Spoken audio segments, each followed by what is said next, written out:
actually you would crawl through the seven circles of hell naked through burning, shattered glass with your hair on fire if he told us to.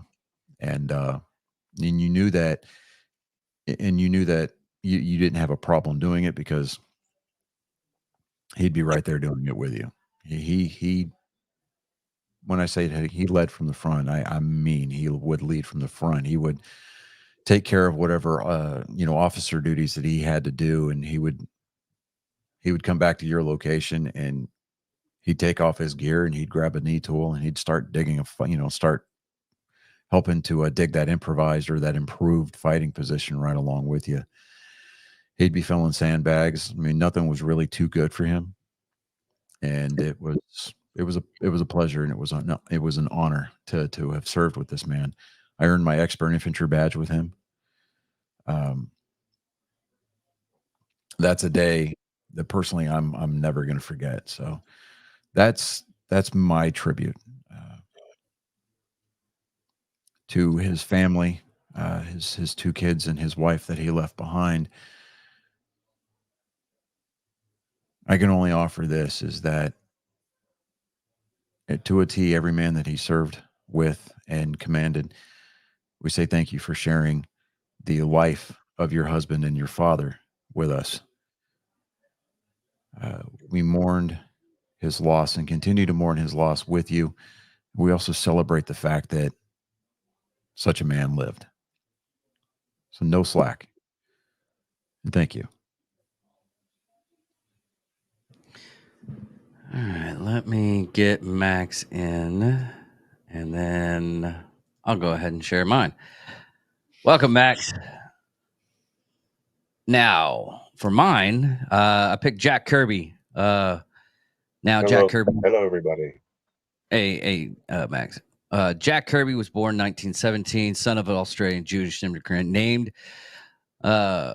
dreamed about drawing his way out of his poor apartment in Manhattan, Lower East Side. In his 20s, Kirby was drafted into the United States Army in June 1943 after the basic training in Camp Stewart near Savannah, Georgia.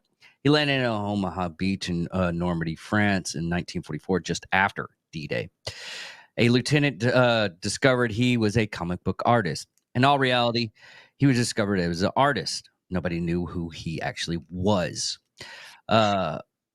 He was an artist, so he put him into the infantry scouts for the military intelligence.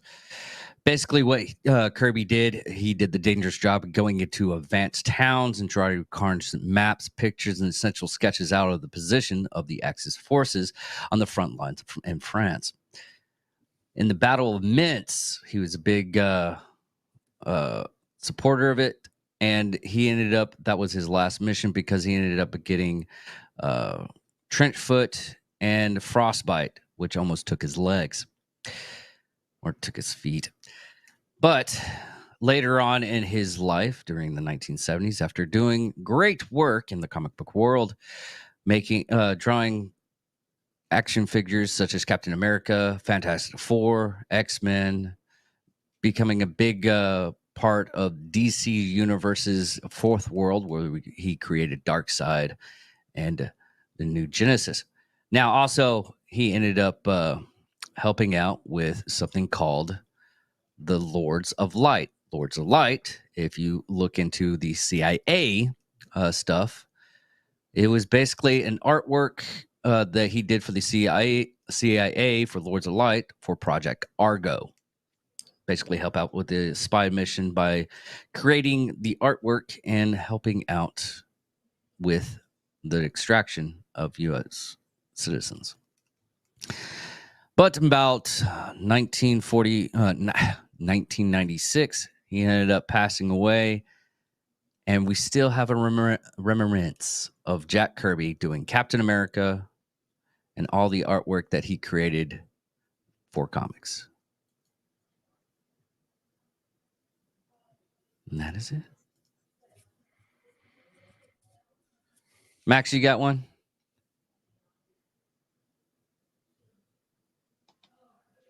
Hello again. in, guys. I had my mic muted so I wouldn't cause any problems. That's all right.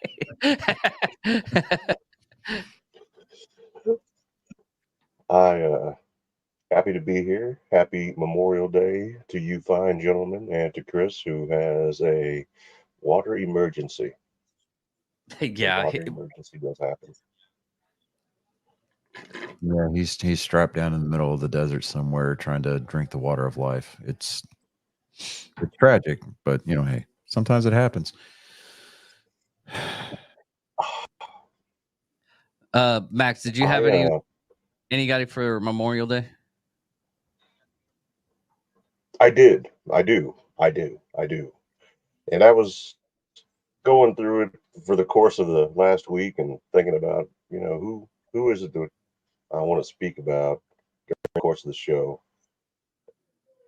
And as I'm going through all the people through history that have fought, defended this country, the best candidates that I could possibly have are right here with us right now, with the exception of Chris in the water emergency, Dune style, part 2, in the desert.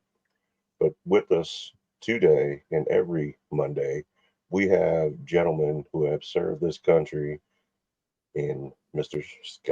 Skelton, and Mr. Dickinson. And neither one of the names I pronounced correctly, and partially because I didn't read correctly. But these two gentlemen, they have both served our country with honor. They didn't have to do it, neither did a lot of other people. But these two gentlemen came to mind as I was going through the list of people that have served, whether it was George S. Patton, or whether it was Marshall Zhukov, or whether it was even Ernest M. Hemingway. None of those guys I've ever met, nor will I get the opportunity to do so or ask them any questions. But the two gentlemen that I do have in front of me today, I can ask them about their story, and whether they will share it with us or not is up to them. But I would like to recognize the two of them, and I feel grateful and honored to be a part of this show, be a part of this with them. So my salute goes to them and all the other veterans. We get our day in November, Max. You do. Memorial Day is for the people who aren't here anymore. So the Memorial Day, and yeah, so shit. You know what? All right, so here's no. Don't feel bad. It's a very common misconception. Okay. It's very common misconception. Okay. So it just so that way we could put it out. I just don't want you to think like I'm foretelling anything bad. No. Slow your roll. So this is what we would call a teachable moment. Okay. We're not going to throw you under the bus or anything like that. Okay. All right. So this is not a gypsy curse. Memorial Day was it was for the people that died in World War II. It's a day of remembrance. Okay. It started out as you know what? Hold on just a second here. I'm looking at it now. No. I've got it. Hold on.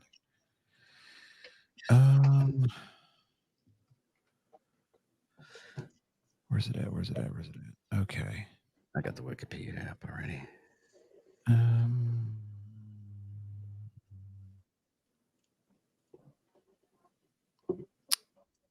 The first time was 1868, so it was for the Civil War. Yeah, well, I mean, it started out as a day, celebrating the Civil War, dead, but not celebrating, honoring. Yeah. Okay, so it's Memorial Day is a day of remembrance for the country's fallen service members. Okay, it's a day of remembering those who paid the ultimate sacrifice. Veterans Day is the day where all the people who got to come home get to go to Applebee's and fucking Golden Corral and get free meals and shit. So don't feel bad. Everybody the 11th day of the 11th hour. I was not going to interrupt you. You were, you were going. You were on a little bit of a roll there, and I was not going to interrupt that sincerity at all. So I mean, while David and I appreciate that, just for just so that way going forward, and those of our listeners that either are listening live now or listen to it on the replay,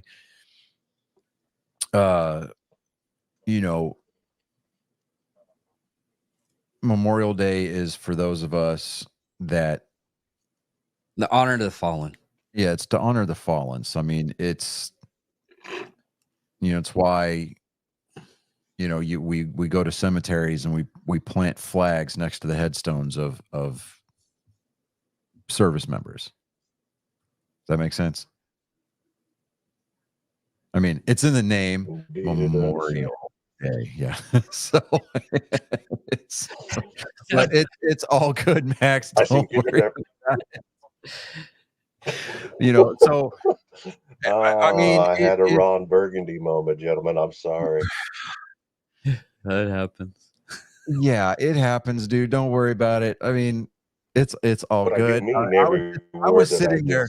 I was starting to squirm a little bit because I was like, man, this is going to be really uncomfortable. Oh my God. And then I had to text him. I was like, I don't think he understood the mission. No, like he didn't understand the assignment, but it's all good, man. Hey, look, you know how many people get Memorial Day mixed up because they're let's celebrate Memorial Day. It was like no one in the military celebrates Memorial Day. The most awkward thing in the world.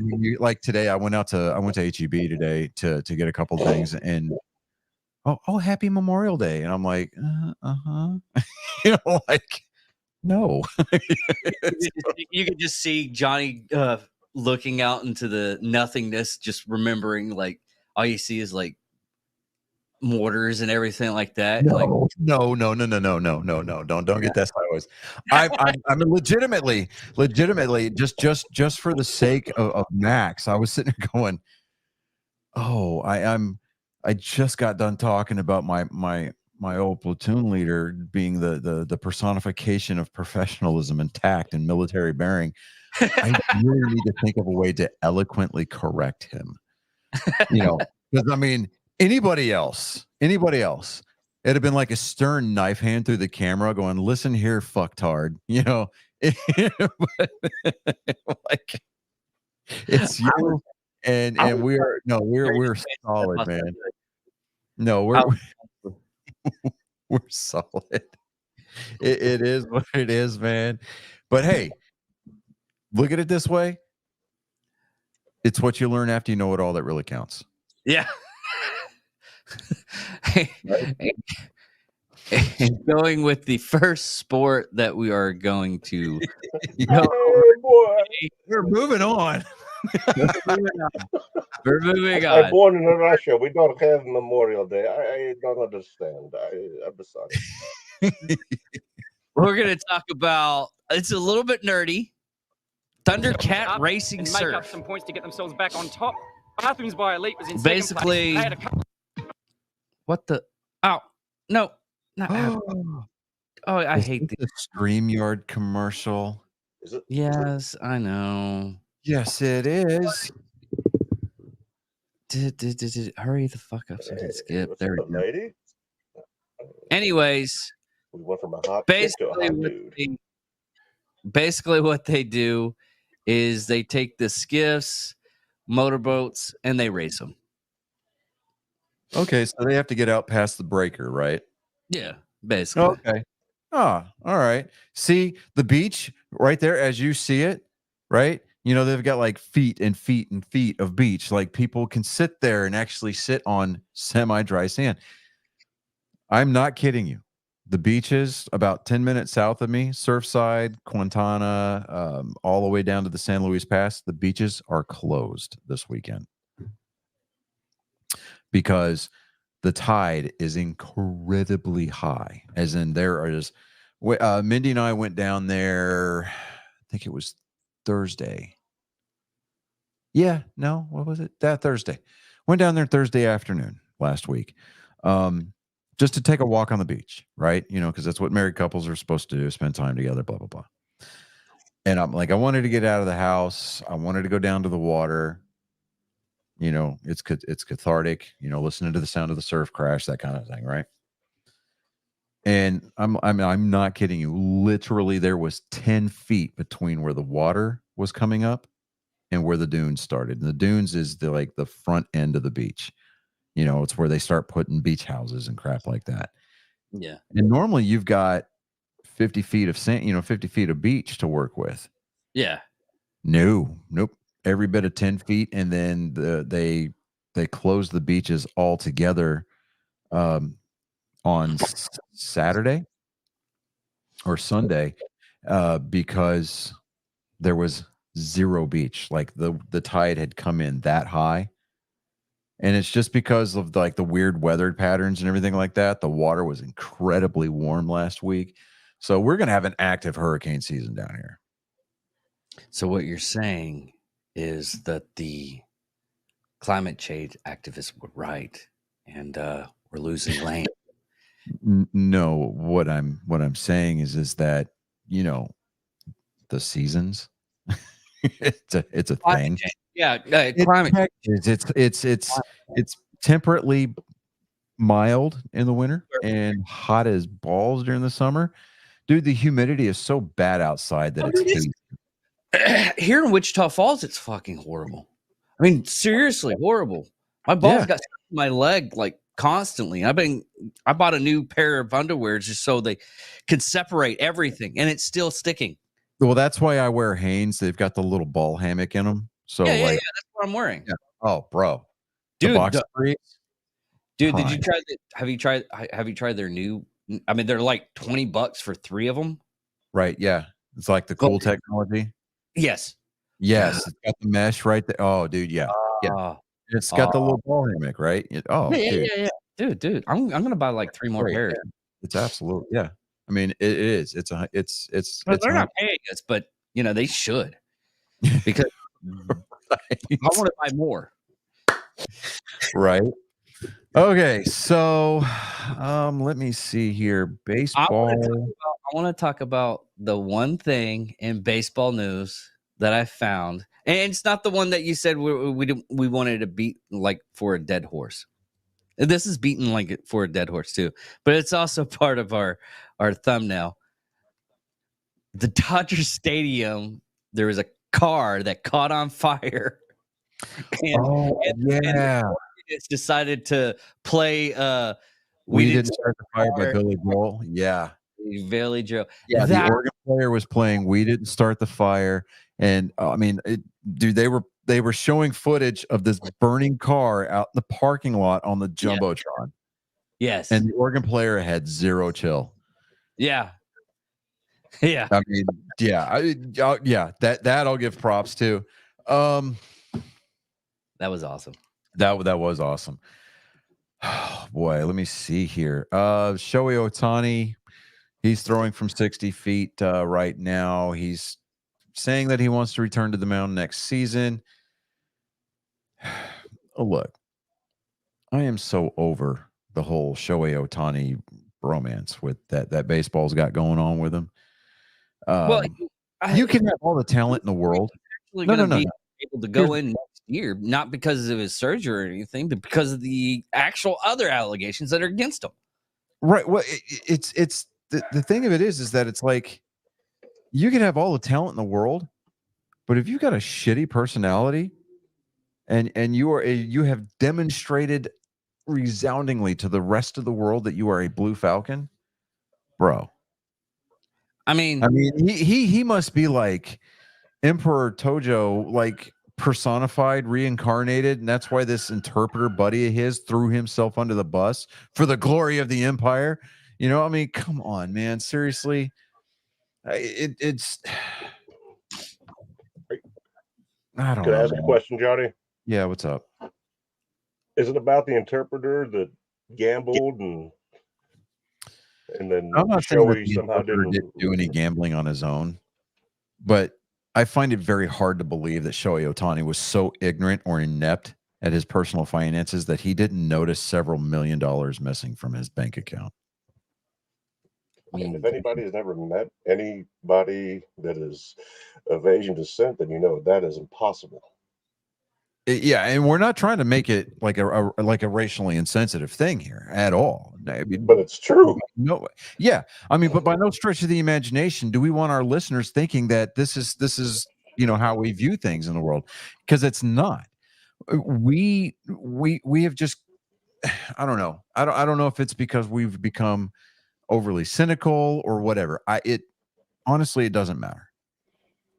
The fact of the matter is that he needs to. I don't know that there's going to be a way for him to save face unless they do some kind of like forensic investigation on his finances, because if there's even the hint, I mean, and the slightest hint that any of his, even just a penny of this money went through like a shell corporation, or, got laundered or funneled through some kind of misdirect. You like I said, you can have all the talent in the world, but if baseball's going to get sponsored by betting companies, and we're going to have this guy come out smelling like a rose, pay attention to the pun here, and not reinstate Charlie Hustle. Come on. Not only is that not the best look at all, that is the worst possible set of optics that Major League Baseball and Robert Manfred have managed to put on themselves since instituting the pitch clock and the bigger bases. This is the worst look for Major League Baseball since the day they hired Angel Hernandez. That was a horrible day. I mean, baseball, they pray and they hope for these breakout stories so that way it directs the attention away from Ohtani. I mean, I'm willing to bet that Major League Baseball and the Los Angeles Dodgers are happy that Ronald Acuna Jr. blew out his ACL again on a non-contact play. And the only reason why that is, now we're not having to talk about Ohtani. Oh, we can just pretend the Ohtani thing didn't happen. Oh, he's pitching again, and he's looking to come back on the mound. Who cares? But here's the thing on that. Anytime you bring up his name, it's going to come up with those allegations. Yeah. I mean, unless he's got like a digital footprint, like damage control team where they bury the bad stories. Anytime you Google his name, on the front page, on the first page of Google results, allegations. Yeah, you're gonna have to continuously deal with these gambling allegations, and just like Barry Bonds, just like Roger Clemens, just like Ruben Sierra, any of the guys that came up on that big list, Alex Rodriguez, the PED users that set records, and they set themselves up on the all-time lists of whatever offensive category. What he needs to do though is get the PR team from Taylor Swift, because as soon as this is so funny, because everybody looked up. It was like when she's like an activist on all the environmental stuff and everything, get an EV car, be better for the environment, but she's flying around in jets, personal private jets. Guess what she did? I swear to God, it was a great PR team. She keeps on going to Jets games. And guess what comes up when you type in Taylor Swift and Jets games? That was fucking phenomenal. That was ingenious. All right, we're gonna get back on the baseball thing real quick, but Max, being that you are any and all things Kansas City Chiefs, what is the deal on TikTok? They're losing their minds. Did Travis Kelce propose or something? I will be completely honest with you. I do not have a TikTok. I don't know about TikTok, but I do not believe that any of these Kelce has proposed rumors are true at all whatsoever. Okay. Well, I Period. mean, there's been so many like breakup rumors. There's been, oh, he proposed. I'm like, okay. I know that he and Patrick Mahomes went to a Dallas Mavericks game for game 2. Mhm. Kelsey got booed, and then when they put Mahomes on the big screen, then the American Airlines Center in Dallas kind of went crazy, and they all cheered for him. But I'm like, wow, okay. It's just But a rumor. but going back to the whole, baseball thing, it's like, I don't know. And I told David that we weren't going to beat a dead horse this week, and by that I meant we weren't going to talk about the officiating. But I'm so glad you're accepting the dead horse because it was ridiculous. I'm tired of hearing about Ohtani.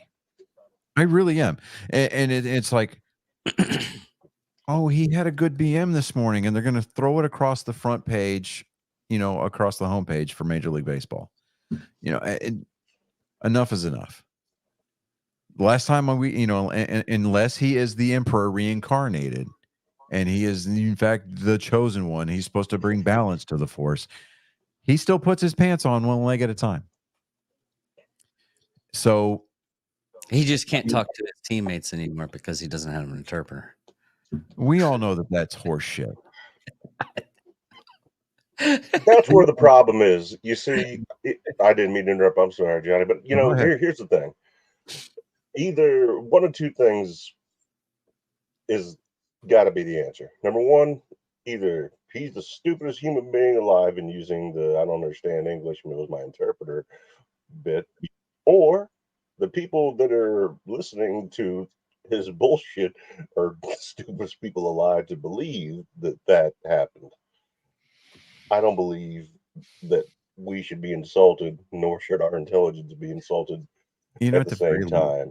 And here's what I think.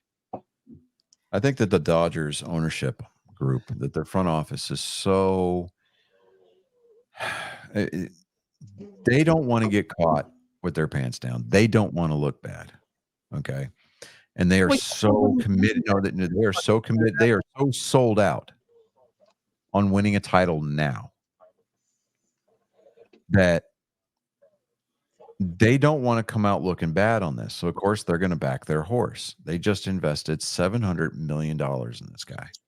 Yeah, I would be pissed too. And okay. But here's the thing: you would think that at the very least, this would be a perfect opportunity for them to save face, because they can do this. They can go, you know what?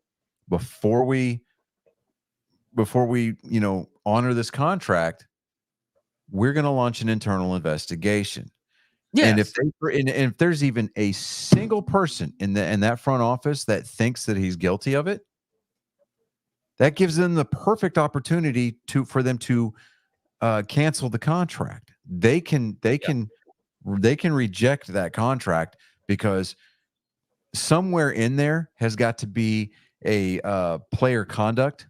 I mean, NFL players are held by a conduct policy. Why not Major League Baseball? We all know that they've got a gambling policy. Oh yeah, we definitely know that. If But I may, if we go back to the days of Ichiro wasn't exactly, super fluent in English. I mean, but I don't ever recall Ichiro being tainted by anything even remotely close to this in his legacy. The way that he conducted himself on and off the field, he was your textbook definition of the good boy. Okay. Anytime that he did anything publicly, it was always baseball centered. Even after he retired from the majors. Okay. When they tried to credit him as being the all-time hits leader by including his professional Japanese hit record with his major league hit record, I think he reveled in that for like a day or two, and then if I'm not mistaken, he came out and he was like, I still trail Pete Rose, so that's still the mark I'm chasing. Because he understood that the purists of Major League Baseball here in America, I mean, cumulative totals between Japan and the U.S., yeah, fine. He's got more than 4,000 hits. He's got way past Pete Rose. But as far as, just what he has done in the States, he's still got, like a few thousand, I think it was like 1,500 hits that he was short, roughly, ballparking it right there. But he was like, no, Pete Rose is still the hit king, and I'm still chasing him. So, I mean, he's still second all time, right? Yeah. And he's fine with that. It's like, whatever. So even after he retired from Major League Baseball, anytime you see him in the news, he's either got a bat or a glove in his hand. And he's over there teaching high schoolers in Japan, showing off for them, cranking 400-foot bombs,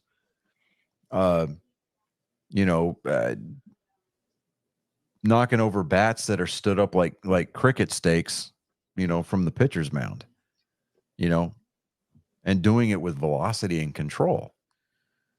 It just showing off the fact that even though he's retired and he's, like 45 now, I think, the dude's still like freakishly good.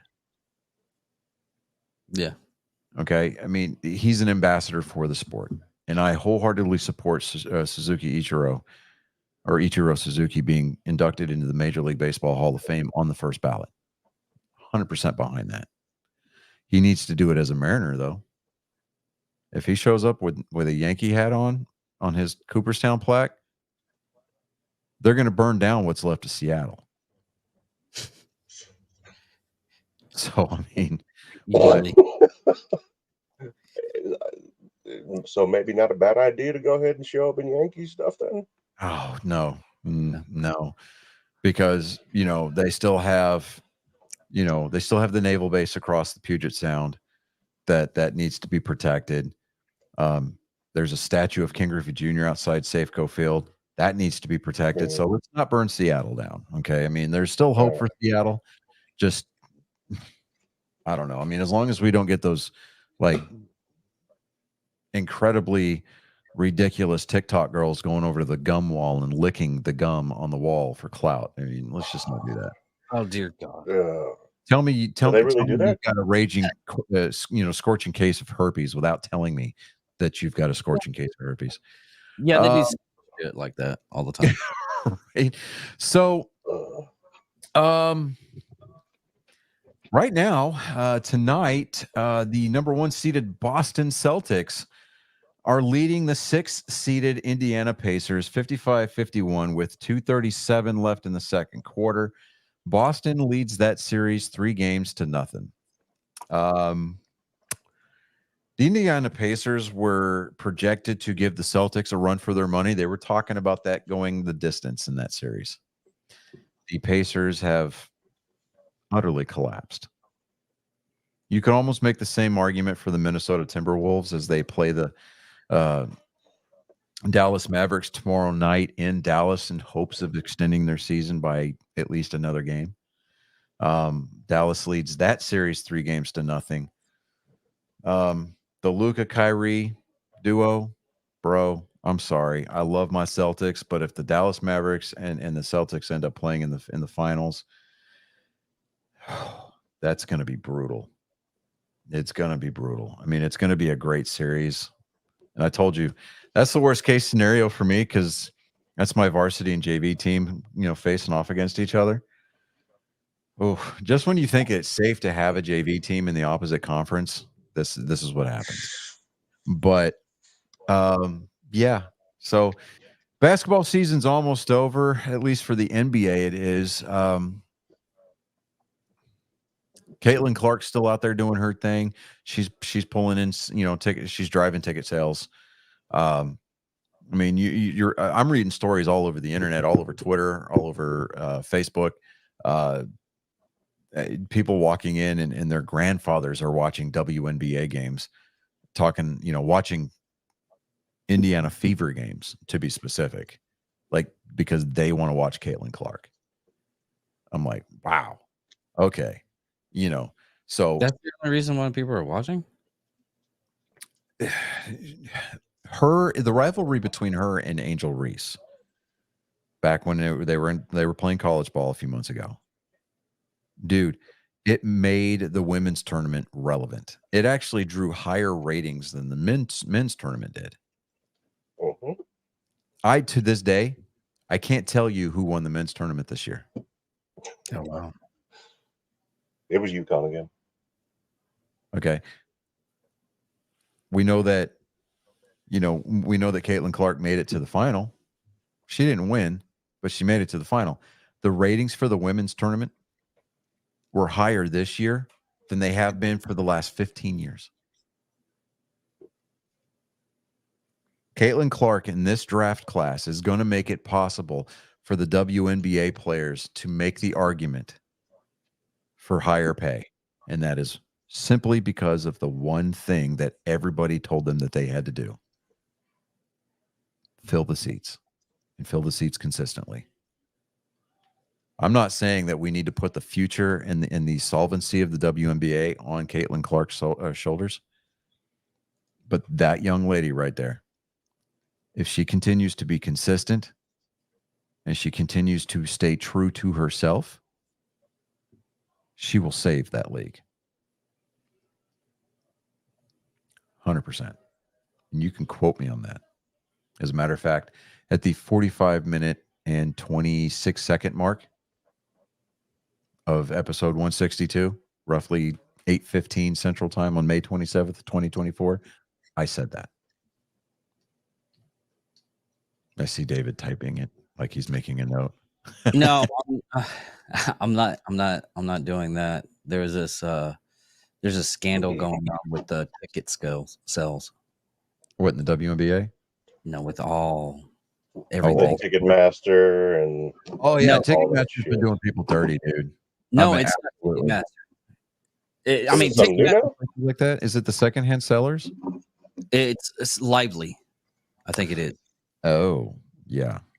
Yeah, what's happening with that is it's not Ticketmaster. It's Lively. When what they're doing is as soon as everything goes on to Ticketmaster, they're buying up like 60% of the tickets and selling it on their website, and they're selling them for they're hiking up the prices big time. And a lot of musicians and the likes are what they're trying to do is they're trying to do it on their own, so the prices aren't like Oliver Anders selling his tickets for like $40. Right. Then you go to like Lively ticket sales, I think it is. Mind you, I just started the research on it. Mm-hmm. Is it when you say Lively, is that the same as Live Nation, or is that also separate? I think it might be separate. Like I said, I'm going into it little bit by little bit right now because oh man, there is so much junk with it and so much hate.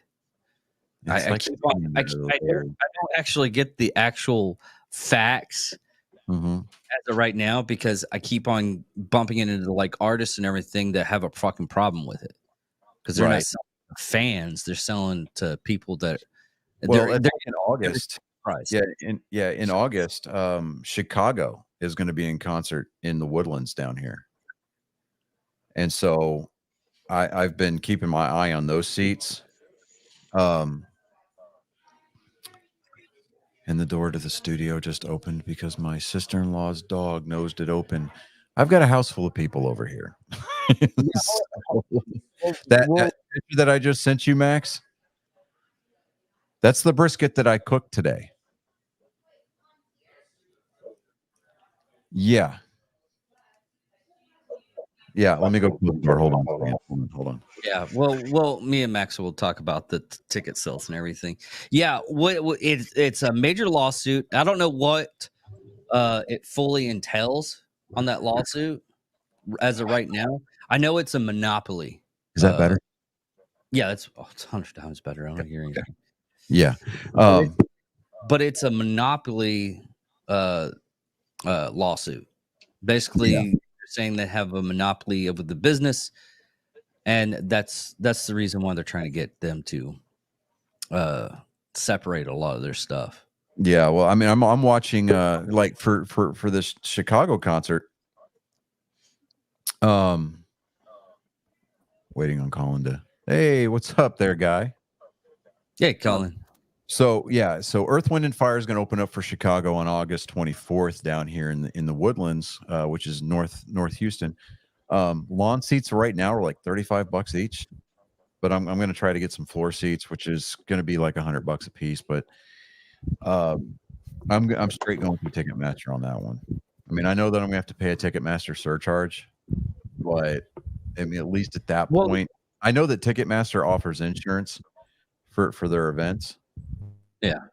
So, you know, well, that was another problem that they were having with Ticketmaster, with the fact that once you get into the server and you get your queue, they say it's like something stupid popular, like we'll say Swift. You know, we got to say that because her stuff gets sold out pretty fast.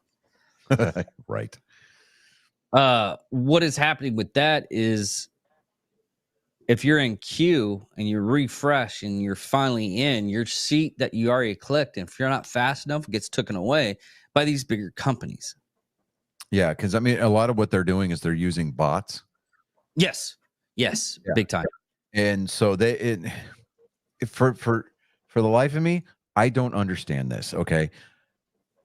Activision, no, hold on. Activision has been able to go in and put bans on people that they can detect using auto aim and things like that, but yet Ticketmaster can't detect a bot.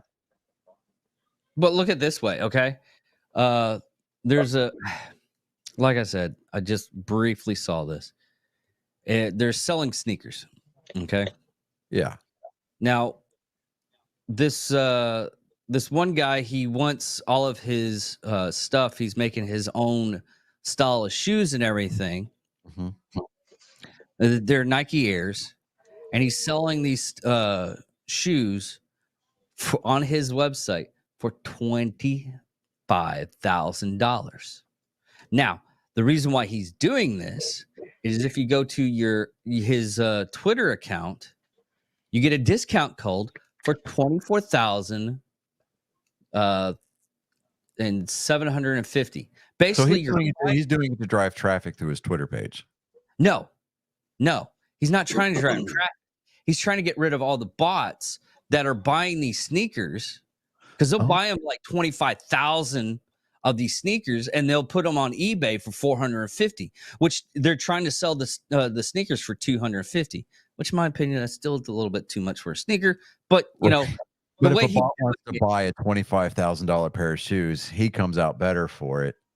But people that are humans can get the discount code and buy them at regular price. I see what you're saying. Yeah. Okay. Well, that's still, at the end of the day, that's driving traffic through his Twitter page. It's driving his engagement up, which is smart. It's a smart play. Yes. So I get that. Maybe we should do that on our store or our.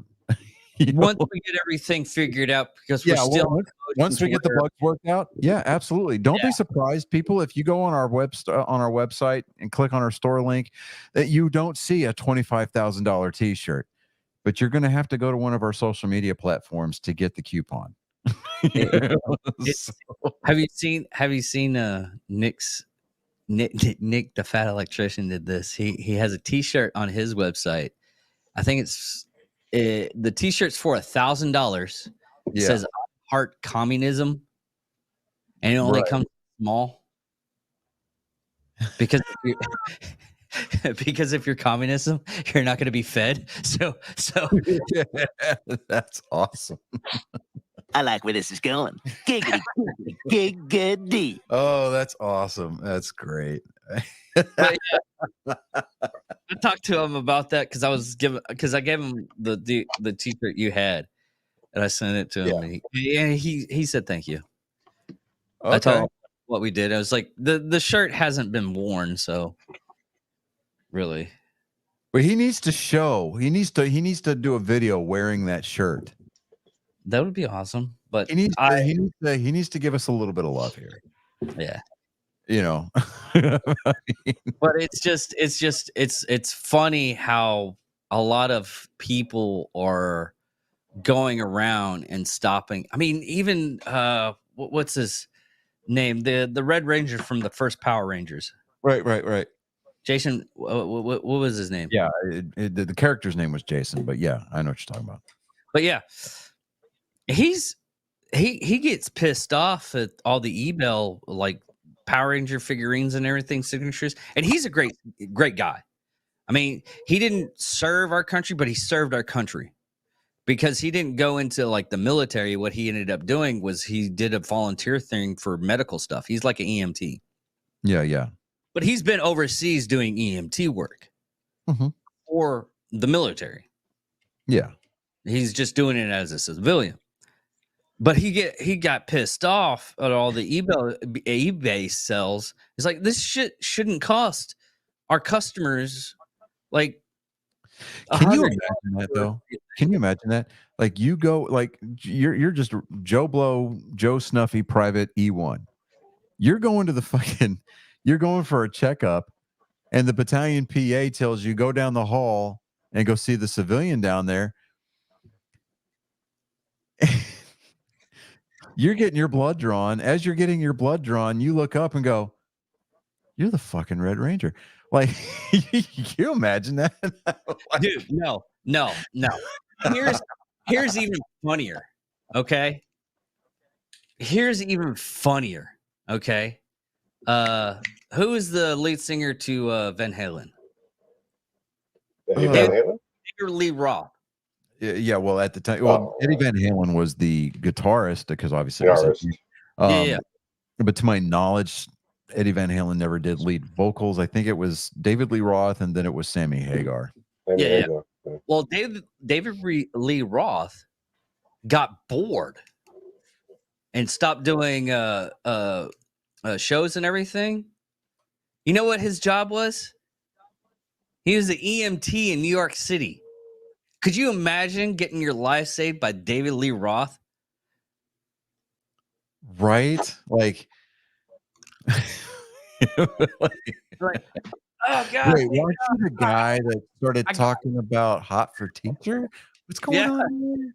Like, hey man, aren't you David Lee Roth? I'm just constantly reminded, David Lee Roth when he did the Skyscraper album when he went solo. Yeah. But like I'm constantly reminded every time I think of David Lee Roth, I think that one spoken part during Panama, right? When he's talking, you take your hand and you put it down between my legs. And I'm like, wow, lay the seat back. Just sitting there going, wow, man. It's almost like was it Bret Michaels? Or was it? Yeah, Bret Michaels, the lead singer from Poison, right? Yeah. Yeah, Bret Michaels. Yeah, Bret Michaels. I'm not Bret Hart, not the wrestler, but Bret Michaels. Like he did that reality show where he was basically the Bachelor. Oh yeah. Yeah, I'm just sitting there going, and it's funny. Like a lot of the '80s hair rockers moved to Nashville to become country music writers. Yeah. Well, there's a lot of money into writing. There's more money into writing than it is being heavy metal. I mean, especially with royalties. I mean, as long as you can negotiate a good deal. Yeah, absolutely. The residuals. I mean, if you write a song and George Strait picks it up, even if he doesn't release it as a single and he just puts it on his album, he just bought you a house. Yeah. Well, look at damn it, Twisted Sister. Oh, Dee Snider. Dee Snider. He does a nationally syndicated radio show.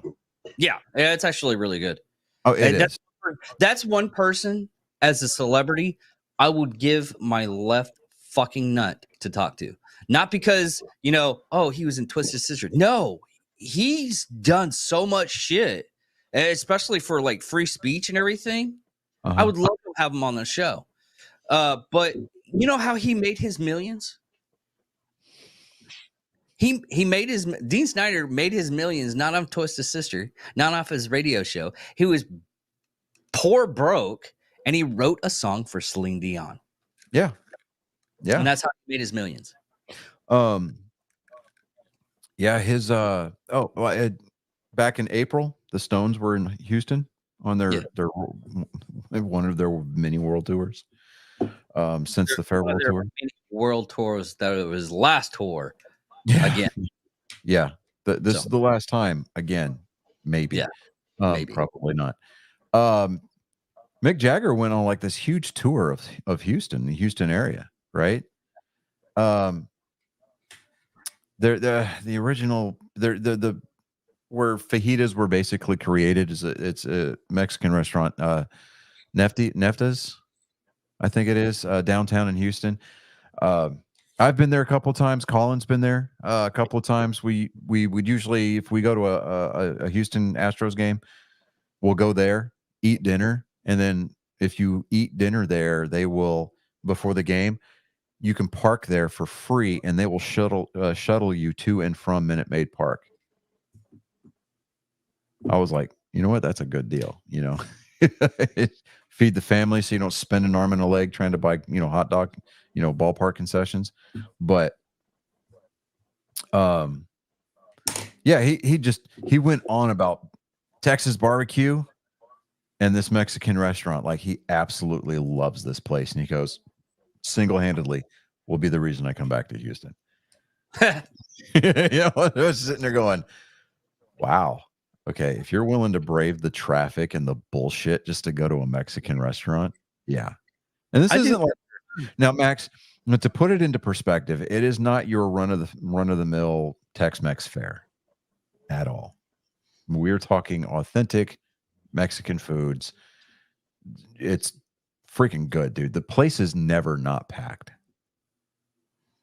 You're talking like authentic, like fucking. We're talking climb a fence to get in there. Second or third generation owned. Yeah, the food there is phenomenal. And Dave, if you come down this summer and visit, and the Astros are in town, we'll try to get tickets to that game just so we can go eat at that restaurant. I'm down. I will use that as a cheat day on my carnivore diet, just to go eat there. I will be there. Yeah, I mean it's pretty badass. But so we've got Colin on the show. He popped in. He's been sitting here listening to us, being patient and everything. Without further ado, there, bud. Here we are, rising from the smoke and haze of desolation. It's much too foggy, but it's a Ronin, bent on wrongdoing that which has been said right, but here for your ears and your eyes even to feast upon. I mean, it's somebody's genetic code. But ladies, gentlemen, angry faithful, all ages, it's that time again for Joke Time with Colin. I need to send you 2 of my jokes before I tell them. Oh, this is gonna be. All right, man, hurry up. You could have done that while I was talking.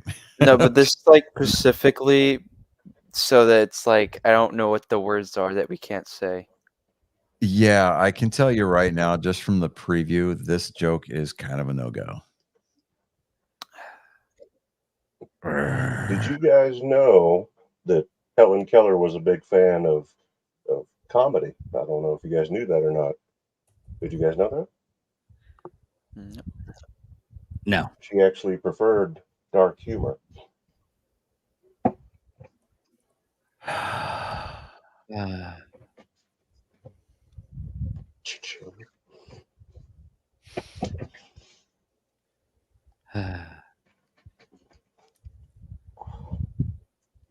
Okay, David, I've rephrased this particular joke. I'm going to send it to you real quick because you're the producer. Which one? The first one you sent me. Okay. The second one is okay. I am okay with the second one. Yes. That was the one I'm hoping. I'm like, please let me say that. No, you can say you Because can I changed the word. We're not singling out a specific demographic. It's not on the algorithm. yeah, that's perfectly fine. Okay. All right. So, Colin, I'm going to send you the rewritten version of the first joke. No, I already, because I sent it through notes, so I see when you change it. Okay. Okay. Okay, so I can say it. You can say it as I wrote it. Okay. Okay. Okay. Here we go. Hold on, I poked myself in my eye. Ow. Okay. Hopefully, you don't need hearing aids. Oh, dude, why? I couldn't stop it. Oh, You freaking. ruined it. Just go ahead and deliver it anyway, Colin. Good Lord. Yeah. What happens when an unstraight guy boinks in your ear? You get hearing aids. It's fucking hilarious. Oh, you're ruining my jokes. So like a crooked guy, like a guy you don't want to trust, huh? I get you. Watch Yeah, out for there you go. those. There you go. There you Okay. go. Okay. That's He's very, very eloquently put, Max. Bravo, sir. Bravo. Just an old school All right, go Soviet ahead and hit us with the second one. What do lesbians do when they're on their period? Finger paint.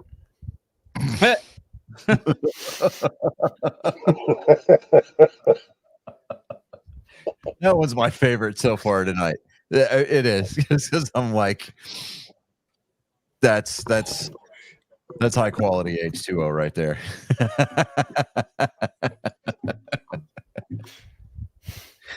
Oh, okay. So your crash test dummy Chris is not here tonight because he had a plumbing emergency that he needed his attention tonight. So if you've got any Helen Keller jokes, go ahead and lay him on. He can always go back and watch the replay. And why is nobody talking in the comments section? I know that we've got people watching tonight. We need likes too. So y'all need to do those thumbs ups. Yeah, exactly.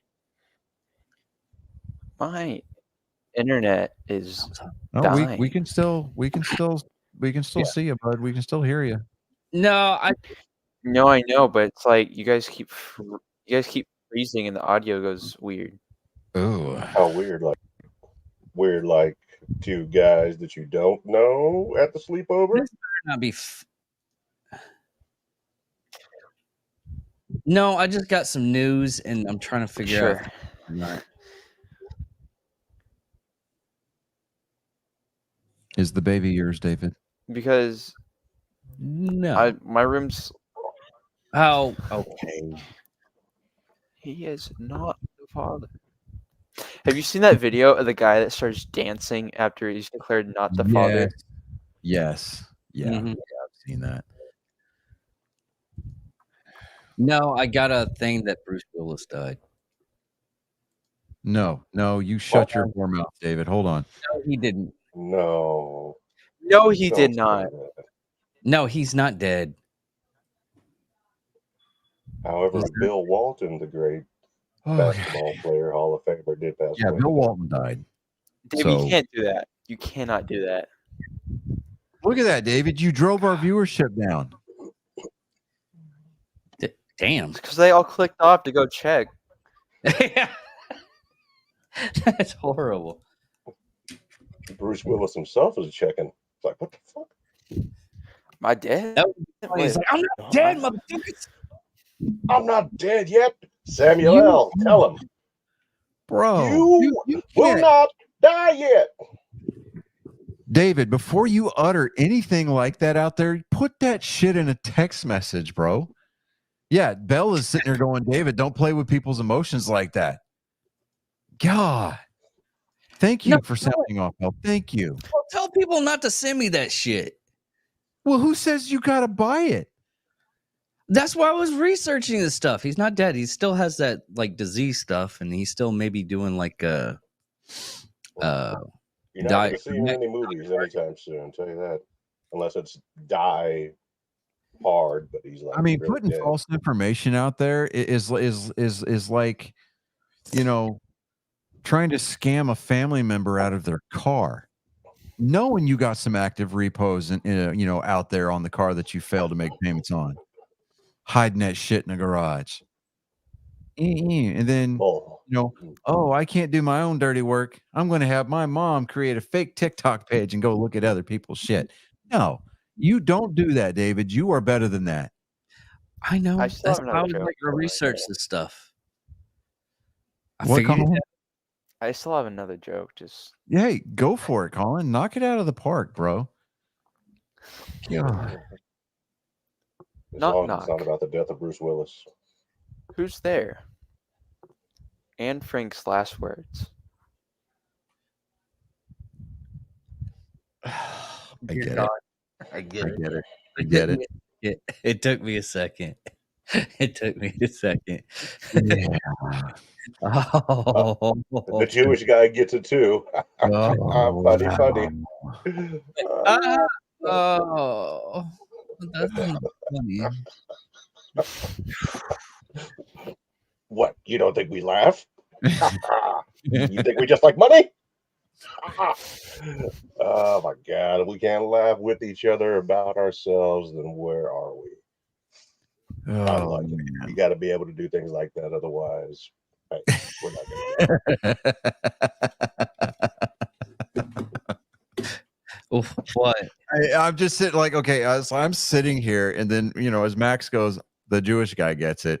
I'm thinking to myself, what's the worst thing? What's the last thing most Jews got to hear? It was their coach saying, "Hit the showers." Ah, In German, in Deutsch, in Deutsch. Deutsch. So, do I get a pass on that one? I mean, I'm sorry. I wasn't trying to be insensitive. The way that I understand society working now, as long as you have a present Jew, myself, you can make Jewish jokes. This is true. So, Colin, I'm that going to was- find us a black, It was terribly culturally non-straight, insensitive of me. blind, deaf, crack addict. And that some bitch is going to make the show. So you can make fun of it all you Look. If want. we can get, if we can get, there's so many jokes I could tell. No, I can There's get cracked. if I there- can get people No, in here. I'm for the crack. saying if there were certain members that were on the podcast, we I got. would be on a active watch list for the FBI. Actually, there's a lot. I forgot. I would be priority number one. To hear my kid talk about being on the active watch list for the FBI. Well, there would be I'm two wondering people. what the hell's really going on. Oh, There would be two like- people. There would be two people on this podcast that were on FBI watch lists. I was on an FBI watch list. nice. It was fucking stupid. I still want to beat the shit out of the guy that did it.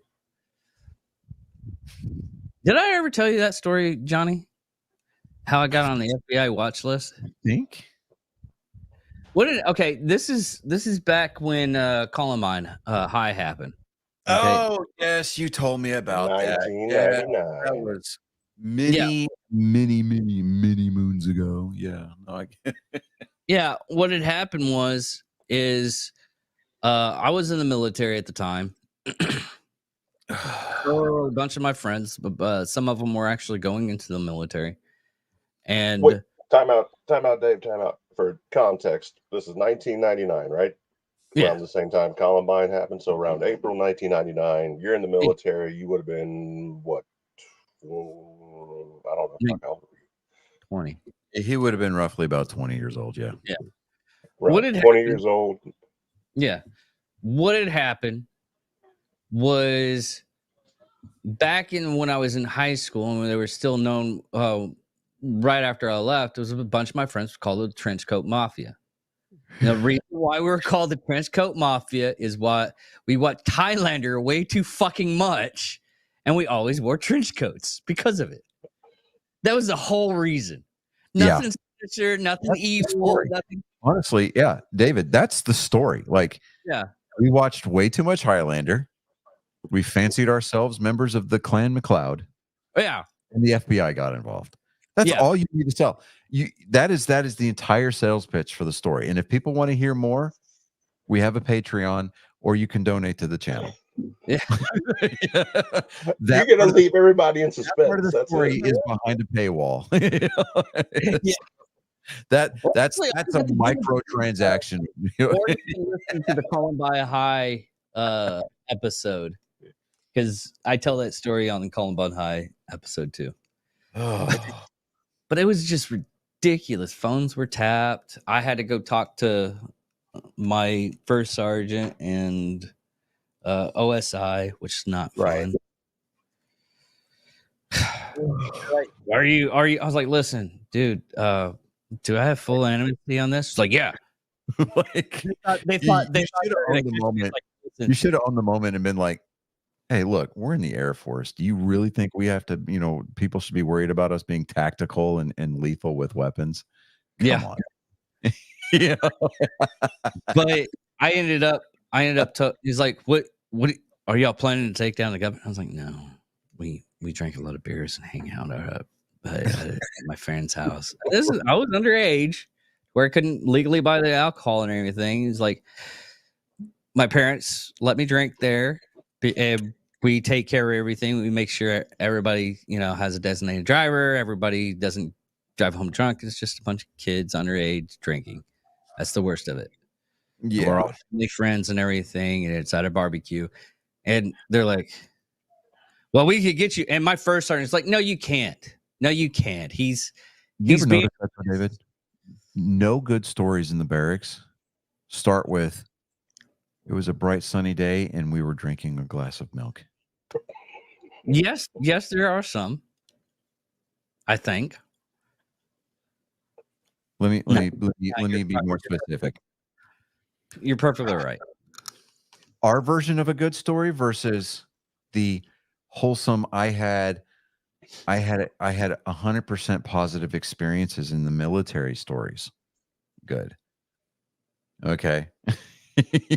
You and I both know that some of the best stories derived from a day that was just absolute shit. Yes. We were drinking in the barracks.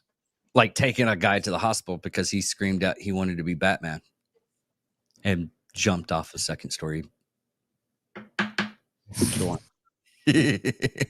I'm telling you, live PD, they're missing out on a completely untapped resource and demographic. You want to drive your ratings? Do live MP on a Friday night as they have to visit the infantry It barracks. would never be allowed. It would never be allowed because They would have to blur out things in like a 10-second delay. You'd see dudes with nothing but like flak vests running through the common area with their dick and balls hanging out. Like, ah! I'm not saying that happened, but I'm not saying it hasn't happened. saying it's happened. Look, Dude, I have witnessed. Probably happening right now during the show. I have witnessed in the middle of winter at Fort Campbell, right? I'm not going to mention any names, but this particular individual was a friend of mine, hammered out of his mind. We had an E5 living on the second floor. And no, was it second floor? No, it was the first floor. That's right. It was the first floor, I believe. Anyways, this guy lived on the third floor. He's like, this E5 had just moved into the barracks because he just got here, right? Yeah. And it was a Friday. It was snowing, dude. It was snowing, right? Post was closed. Before they closed post down, we made all the runs to the shopette that we could to stock up on as much as we could. We went to the Class 6 before they closed. Class 6 max is basically liquor store on posts on military installations. Yeah. Right. Tax free. Tax-free liquor. So good. Duty Anyway. free. All right, there we go. Yeah, duty free without having to go to the airport concourse to get it. Yeah. That's the important thing. All right. This dude hammered out of his mind, drinking whiskey. He decides, you know what? I need to go make myself acquainted with this new E5 downstairs. The only thing he went down there with was a Kevlar helmet. Knocks on this dude's door. The C5 answers the door and he's like, the actual fuck, what are you doing here? And he's like, he goes, you live in the barracks. You need to come hang out with us. We want to be friends. And friends got a hug. And he, no shit, he wrapped this guy up, wrapped this E5 up and hugged him. And he is standing there going, oh my God, his dick is touching me.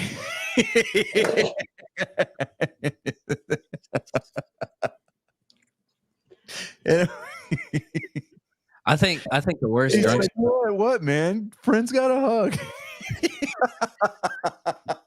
No, I have one. I was this is so fucked up. I was up at work and I was cooking and I was getting everything ready for the midnight chow stuff. Right.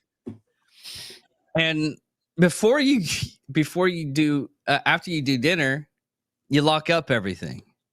You make sure everything's secure so you can do your job. Nobody comes in early. That's the whole thing. It's not like a super security thing. It's just more or less, make sure nobody comes in early and messes up everything. So I'm sitting there, I'm getting everything ready for the grill, and I hear like snoring. I'm like, what the fuck is that? So I look over, I'm like, this dude somehow got into the facility, drunk off his motherfucking gores, and just passed out on one of the tables. I get up there, I'm like, hey, dude, how did you? I was like, oh shit. Luckily, I was the only one working that night. My sergeant had gone home early. He's like, hey, can you take care of this rest of the day? It's not. I didn't have a hard job, and we had it was just me and the other contractors. Mm-hmm. So I'm like giving this dude bread. And I was like, here, have some bread real quick. I'm gonna figure some stuff out because he was 250 pounds of me not being able to fucking do anything about it right then and there. Because I was alone. That's what it was. It was 250 of I don't know what the fuck to do. That's what it was. So luckily, I hear this knock on the door. I was like, hey, have you seen? I was like, dude, what the fuck? He's like, oh, you already know. It's like, yes, I already know. Is this your friend? Yeah, he said he was coming up to the dining facility to get something to eat. And I was like, get him the fuck out of here.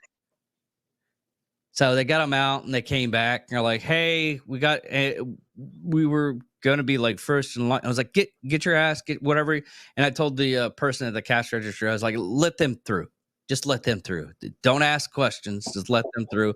Put it on my account and I'll pay it at the end of the night. And she was like, okay. And I had people that they cut the line and everything. It's like, why do they get to cut the line? Are they your friends or something? You shouldn't. It was like, you have fucking no idea and shut the fuck up. That was it. They're like, oh, what happened? I was like, they fixed something and I'm dealing with it. Colin, did you have another joke? No? We're going to play your outro. Then we're going to talk about NASCAR because something big happened this weekend. All right. And just like that, he's gone without regard or care for your moral well-being. You, unfortunately, have been witness to yet another traumatic episode of this guy's genetic code assaulting your soul without consent. It's so violent. I just don't know what to do. But, ladies, gentlemen, again, Angry Faithful, of all ages. This was joke time with Colin. Okay, so this weekend, you had the Grand Prix of Monaco, F1 race. It's been going on for years. I heard several reports from several different sources that was possibly one of the most boring races ever. A lot of people actually tuned out. You had something interesting, and you just called it the most boring race ever. Do what? You literally said, "I was like, oh, it's something interesting for the thing," and then you're like, "Yeah, David, it's called a lead up, right? I'm trying to sell something here, so maybe shut your whore mouth." You had to put money on the table for that. How many whores do we have in the room at the moment?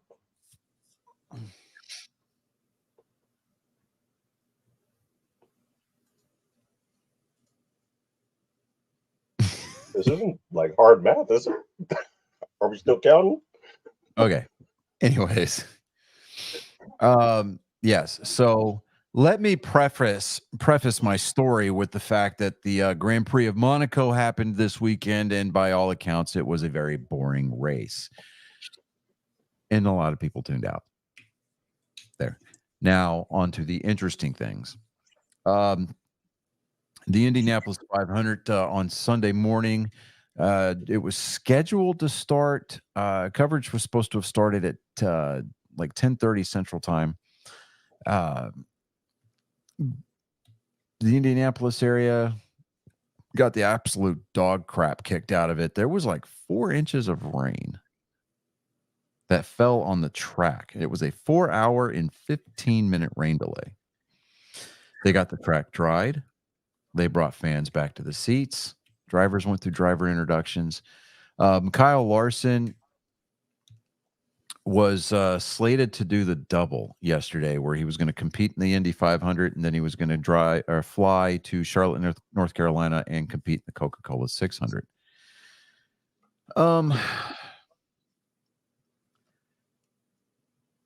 With the rain delay in Indianapolis, he was supposed to have left Indianapolis by 4:30 local time in order to get to Charlotte on time to start the Coke 600.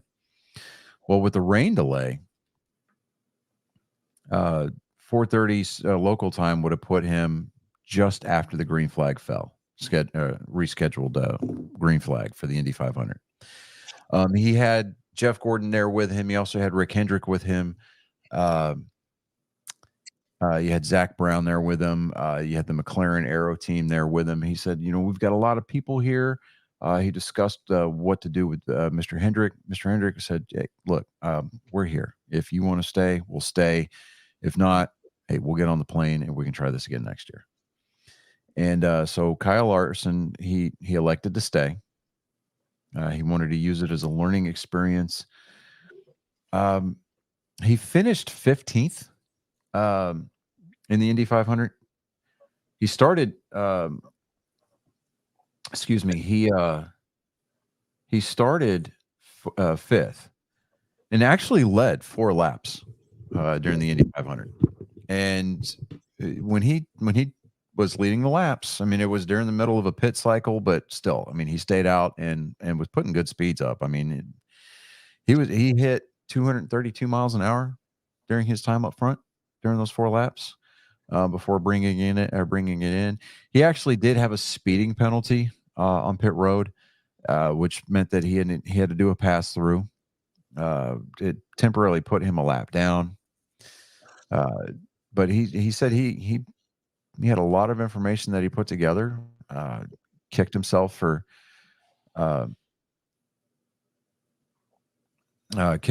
having that speeding penalty, which really kind of hurt the performance, because I mean the results did not tell the story of how Kyle Larson drove that car on Sunday at Indianapolis. He messed up. He tanked a restart. Like, he spun the wheels hard on a restart. But I mean, he adapted very quickly to that car, made a lot of the necessary changes that he needed to make from the steering wheel that he could make, as far as like trim and steering capabilities of that car.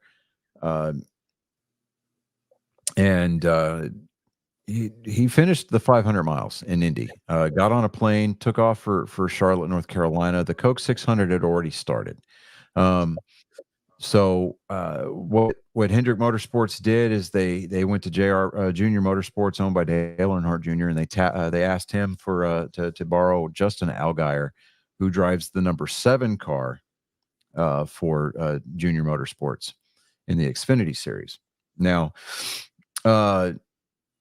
so Justin Allgaier suited up, hopped in the number 5 Camaro for Hendrick Motorsports, and he drove 249 laps during the Coke 600 on Sunday night. Now, the weather that plagued the Indianapolis 500 was a kind of a reoccurring theme that across the country on Sunday.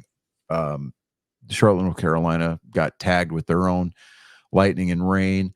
So they had lightning hit within the safety zone surrounding the track. I think it was like 10 miles.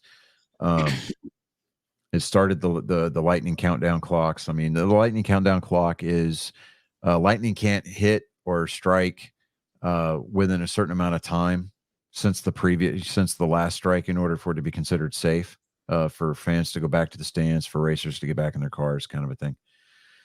I mean, I know how it is unsafe to have that lightning strike on the road and everything, but that would be badass. Just right. Fucking road and everything. And you see the cars like dodging the lightning. I'm like, oh, that's a badass motherfucker if he can dodge lightning. I mean, I get it. Yeah, it would look cool, but dude, maybe J.J. Abrams, when he can make a NASCAR movie and put that in there. Of course, would have to deal with the lens flare and the just the unnecessary zoom ins. But Larson landed in Charlotte. What the plan was is that they were going to either make a green flag or a caution flag driver change, which would have put him at the tail end of the longest line anyway. But Justin Allgaier did a very good job with that car. He gave a lot of feedback to the pit crew, to the crew chief. They made adjustments on the car, getting it all set up for when Kyle Larson got back in the car. Justin Allgaier said, I mean, he made his way up as high as 13th, as a substitute driver for a car that's not set up for him. He did a remarkable job. He kept the fenders on it, kept it clean, kept it off the wall. I mean, he kept getting coached and reminded by the crew chief and the spotter in his ear, hey, look, we're talking long-term goals here. We're driving big picture. Keep the fenders on it, keep the car together, don't use it up, because we got to wait for Kyle to get back. Kyle Larson showed up at the track just before the lightning hit, just before the rain came in. And once the rain did pass, the track drying efforts started. After about an hour and a half of trying to get the jet dryers and the Air Titans to dry the racing surface off, they were actually able to do that. But the level of humidity that hung in the air, it just kept saturating the racing surface. And so eventually NASCAR, roughly, I think it was probably just shortly before midnight local time, NASCAR officially called the race. Kyle Larson never officially they officially made the driver change. So when they went back to green, he would have had to have fallen back to the end, to the tail end of the pack. But with the way that Kyle Larson can drive and the way that car was performing, it wouldn't have taken him very long to march his way through the field. But I don't know if it's going to be listed as an official missed race. The NASCAR's got a thing where you have to compete in every race in order to be considered eligible for the playoffs. Kyle Larson has already qualified for the playoffs by virtue of the wins that he has already gotten this year. NASCAR said that they would be willing to enter into discussions about a playoff waiver, because of Kyle Larson's attempt to do the double on Sunday. As of right now, what's that? What if that happens with somebody else, though? You know, I'm just They saying. would make no, they would make accommodations. Because Ryan Blaney, the reigning Cup champion, has expressed interest in wanting to do that next year. He's already filled out his application with because his team owner is Roger Penske. Roger Penske coincidentally owns Indianapolis Motor Speedway. So, we may see a couple of drivers because Kyle Larson said he wants to do it again next year because he really wants to get the double in. Had the Indianapolis 500 started on time and ended on time, barring him winning the Indy 500 and having to do the mandatory press obligations, he may have been late for the 600, or at the very least showed up for. He got in there in time for driver introductions. But it had the weather not stepped in, had Mother Nature not stepped in and done what she did, we could have very well seen a very historic effort by Kyle Larson yesterday. And that single-handedly, that was the biggest reason why I tuned into the 500. We got to see the first repeat winner in the Indy 500 for the first time since 2000. So I mean, that was cool. I mean, the last few laps was just an absolute shootout. And dude, the show that the first and second place drivers put on was absolutely amazing, and it was worth the price of admission. I mean, personally, I would love to go see an Indy 500 in person. I really would. I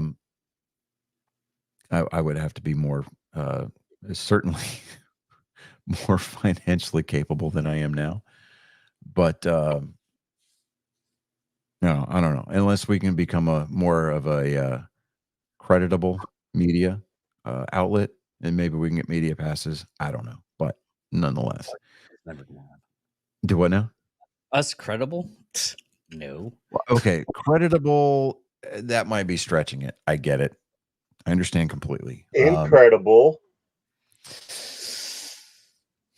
That's oh man. I would loosely throw around the idea of using the word feasible. Okay. We need to make those shirts. It's feasible that people could look to us for their sporting news. Yeah. That's how, that's the context that I would use it in. No, I can't wait. We need to get that shirt done for was it almost fuck. Almost professional? No, not almost Or professional. mostly amateur? Yeah. Mostly amateur? Yeah. Yeah, mostly amateur. Yeah. But as of right now, let me see here.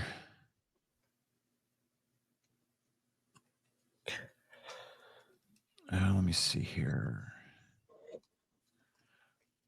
Up until Sunday, it was okay. So he said, quote, up until Sunday, it was truly one of the greatest experiences of my life. I can't describe how appreciative I am of everyone's support of me to live out a dream.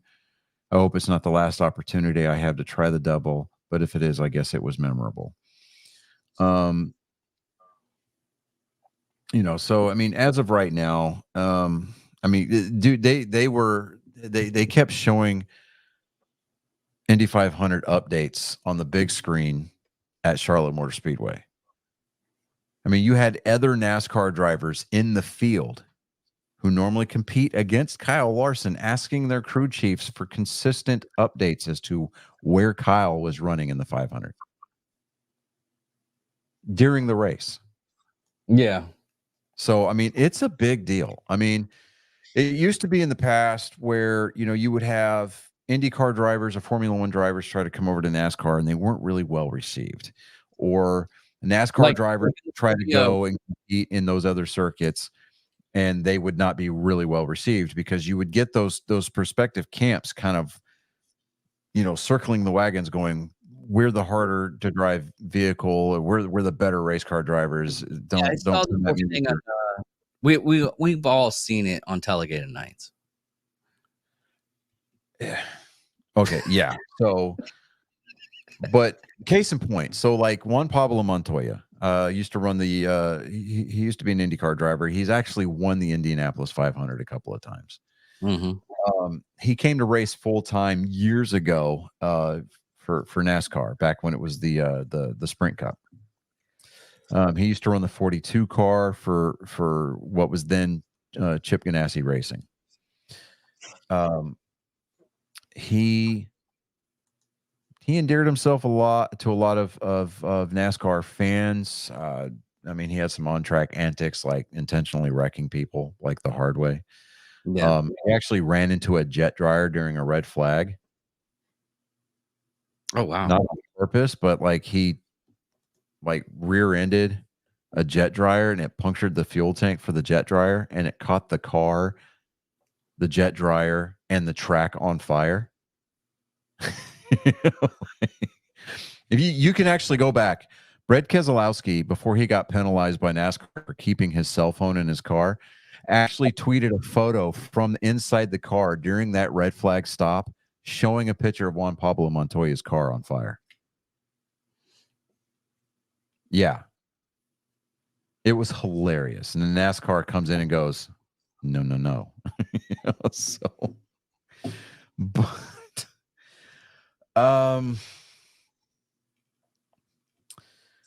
let me see here.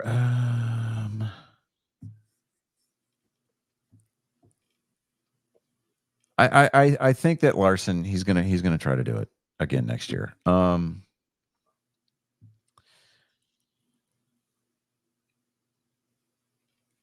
He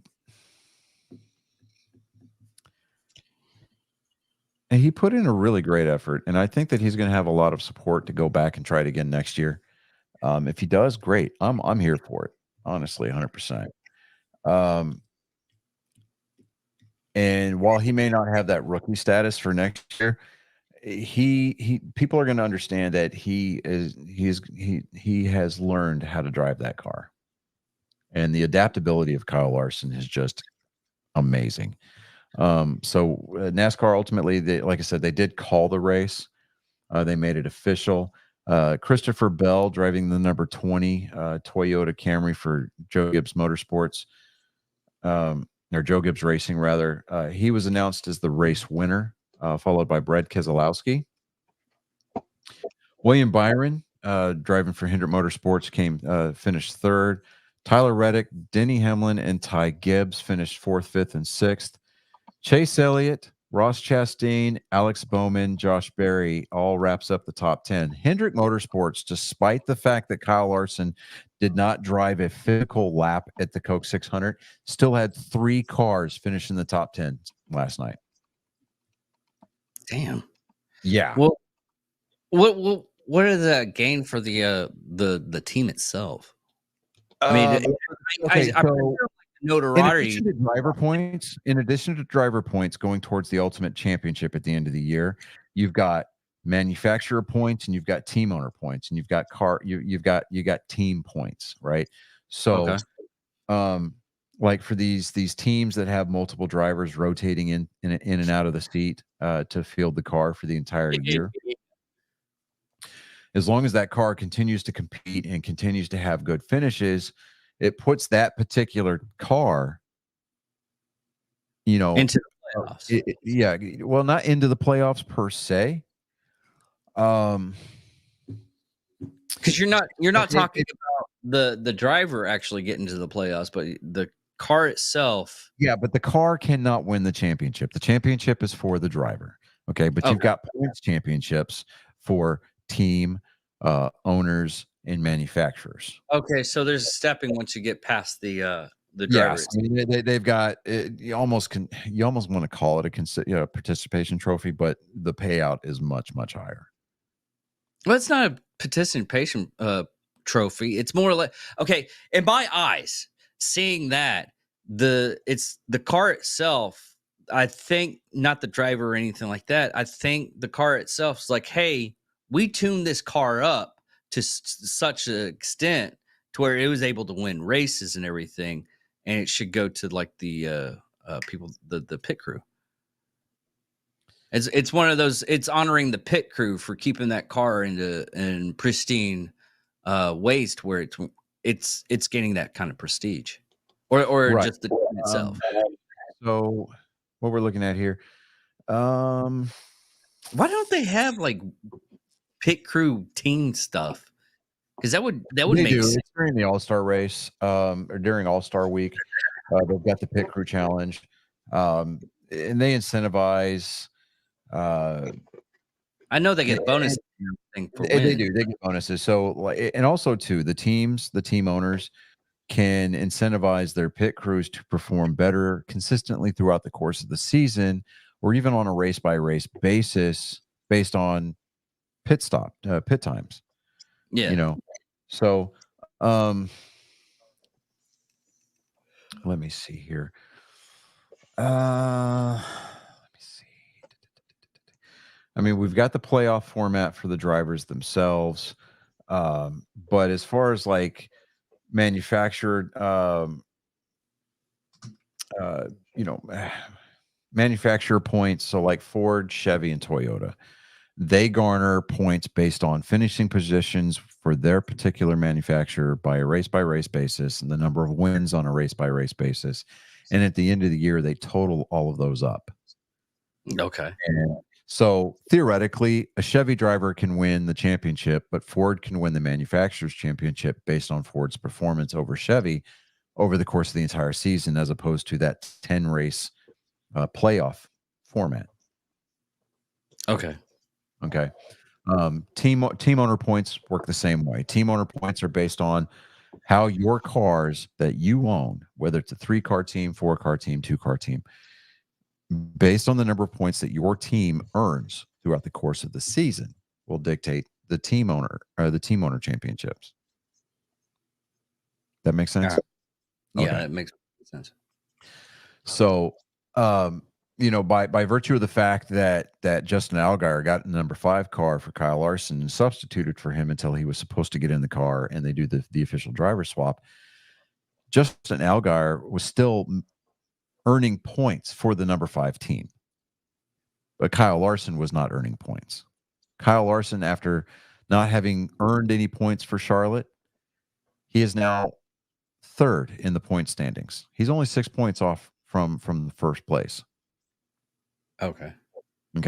It's not a stretch to think that before the end of the regular season, Kyle Larson can't make that back up and retake the lead in the driver's stance. But yeah. I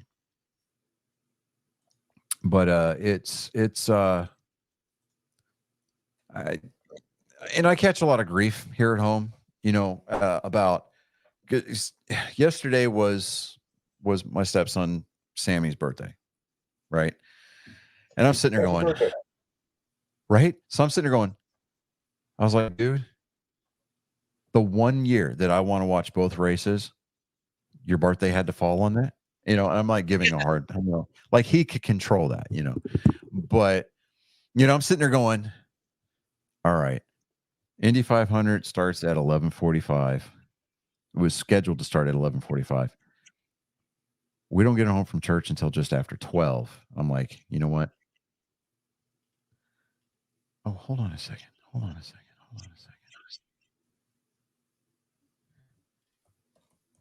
the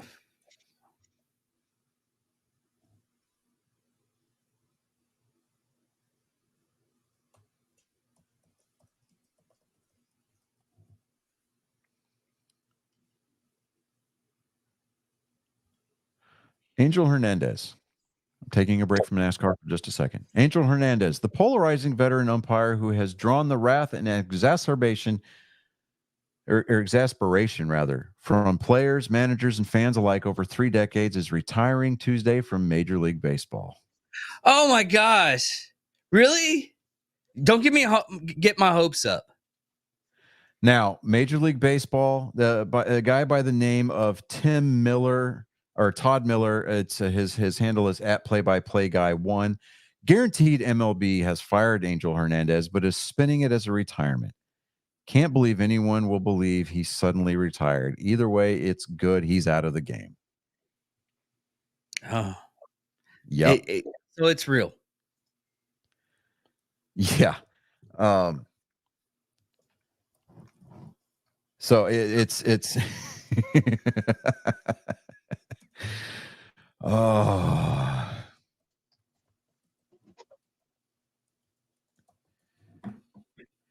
But yeah, so it's yeah. Today was a great day for baseball. Yeah. Absolutely, 100%. Okay, this is from the New York Post. So umpire polarizing. Fucking, I hate New York Post. Polarizing umpire Angel Hernandez set to immediately retire from the MLB. Fucking. Okay, so it's real. It's the New York Post. Another guy, the rise of sometimes essential Ty Walker on Twitter or X is at Ty Walker 716. Stars definitely heard the Angel Hernandez news. Stars fans heard the news during intermission at the Stars game. Definitely fired up. I like this one from Sports Illustrated. MLB fans celebrating umpire Angel Hernandez reporting retiring from baseball. The most common names in all baseball reported plans and announcing his retirement last week. And that is maybe we'll get some like true strikes and balls called from the. I'm not saying it's going to happen. Yeah. All right. So this guy here, let me see here. Dave Scaragella, at Dave Scaragella on X. So Angel Hernandez was told to retire or be fired. Say it again. I'm sorry about that. I was watching. So Angel Hernandez was told to retire or be fired, or has he accepted retirement? So I'm like, it's.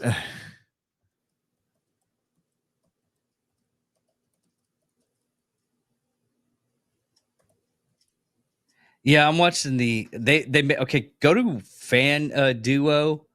The Angel Hernandez mixtapes goes hard. It is basically all of his.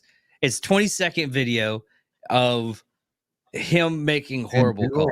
FanDuel. FanDuel. Oh, FanDuel. Yeah. Okay. That's why I asked FanDuel or FanDuo. Yeah. Max, back me up here. It sounded like he said FanDuo, right? Yes. Safe. Okay. Wait, no. Out. No, wait. Ball. What? Ball. 2 ball. 4, 6 balls everywhere. I'm getting news here. MLB and Hernandez had spent the past 2 weeks negotiating a financial settlement before reaching a resolution over the weekend. Yeah. And then somebody else said, recall seeing something yesterday that we were talking about the implementation of robot umpires rather. The decision was a hard no for the 2025 season. Turns out they were just getting rid of a old Angel. Here's one too. Here's one too from Dustin Nickerson.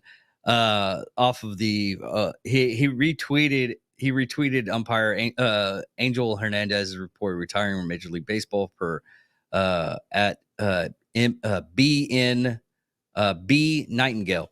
Now Dustin Nickerson says Angel Hernandez got fired years ago. He just doesn't know because he missed the call. Yeah. These are freaking hilarious. I thought I would never have to look up at Sports Illustrated, even though I have like a sports show, because they stopped like reporting sports news. Yeah. And they did not deploy us on this one. Nobody would enjoy Angel Hernandez retirement more than Hawk Harrelson. Let me see here.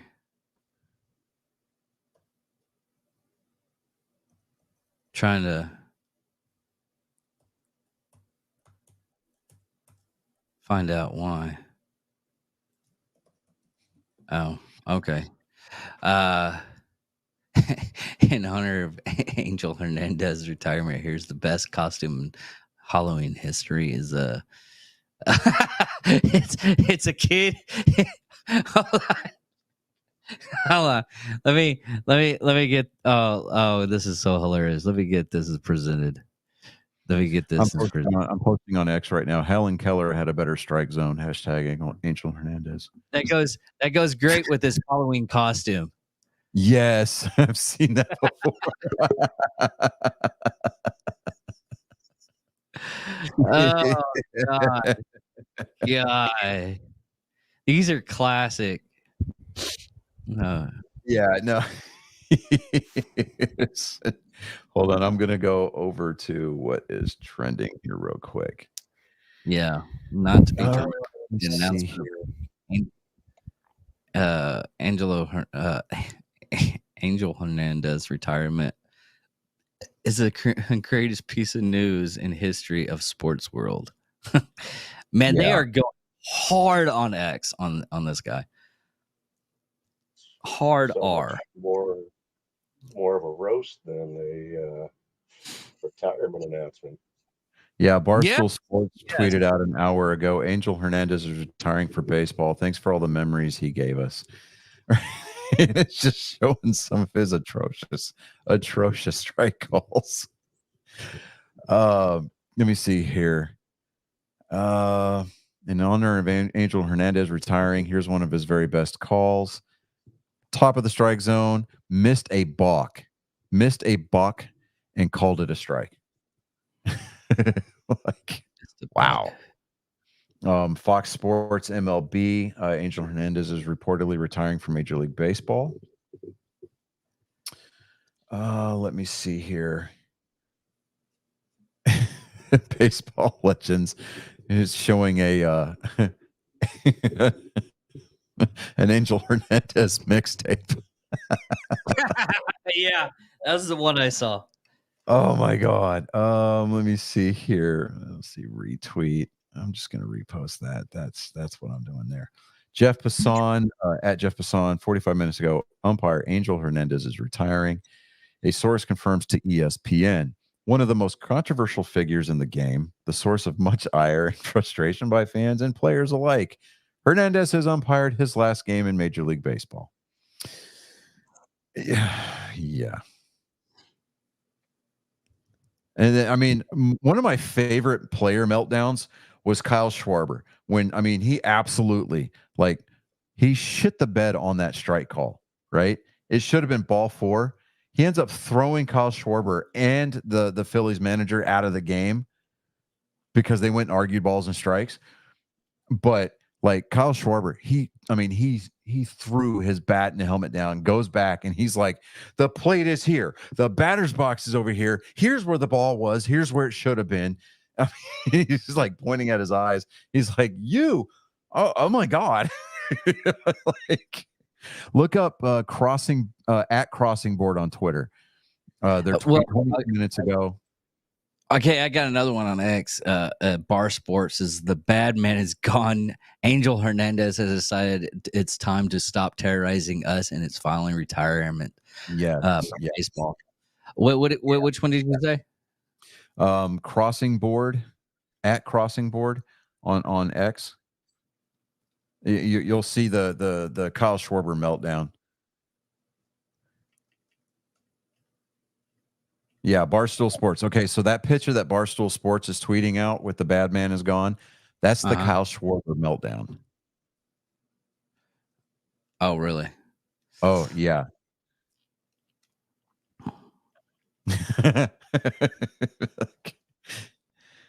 Yeah, at foul territory. At foul territory. Are you talking about the car ride? Because they got Angel Hernandez probably retiring. Good riddance with the car ride.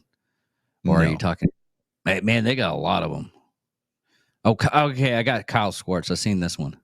Yeah. That's the meltdown I'm talking about. That is my favorite, like, ever. It's fucking glorious. God. Yeah. Schwartz is really pissed off on that one. Yeah. I mean, to be universally hated the way that Kyle or the way that Angel Hernandez is, dude, I would not be surprised if he is told, if he was told by Major League Baseball, the competition committee, Robert Manfred himself, this would, if Robert Manfred wants to earn any brownie points with Major League Baseball fans ever, he could go a long way toward opening the door by announcing that Angel Hernandez is hereby banned from any and all baseball related activities, to include media jobs. Oh, yeah. That would ban him for life from Major League Baseball. That would be a life sentence. I wonder. Well, I mean, it could be. If that happens, we might hear a story later on down the road that Angel Hernandez canceled his subscription to life. But I think that we would be with the world. I mean, obviously, he's got a family. I'm not trying to be unsympathetic to them. I get it, but would we really be in a worse place because of it? He probably hasn't seen his family in a while. I mean, to put it, to draw a parallel here, and if I'm out of line on this, somebody listening, please tell me. But you remember Band of Brothers, right? Yeah. How bad Captain Sobel was, and they got rid of him. Yeah. Eventually, the guys, after the war was over and they were starting to go to reunions, they would pay for his lifetime membership to the 101st Airborne Division Association and try to get him to come to reunions. Yeah. He always pointed blame at Easy Company and the 506th for ruining his career. And he never really recovered from it. Yeah, I've read about that. Yeah. So Angel Hernandez is kind of like the Captain Sobel of baseball. Is that kind of a fair comparison? Well, okay. How many times has he's gone up against the actual we'll just say HR of Major League Baseball? Okay, so Angel Hernandez, you know what? Let me retract the Captain Sobel remark, okay? Because without Captain Sobel, we wouldn't have had Dick Winters, okay? But here's the thing. When Angel Hernandez himself goes up against his boss by filing a racial discrimination law because you're not letting me call postseason games, that is a degree of horseshit that is biblical in nature. Okay. Yeah. Knowing good, damn and well that you don't call the playoffs unless you have a good enough accuracy score throughout the course of the regular season. Yeah. I'm just, you know, that somebody finally in baseball's front office probably looked at some of those mixtapes and was, you know, I mean, just seeing some of the horrendously bad calls that Angel Hernandez himself was making, and finally made the right phone call to somebody and said, hey, we really need to deal with this because he is going to destroy the game. I mean, it's bad enough that Major League Baseball is dealing with the Fanatics stuff.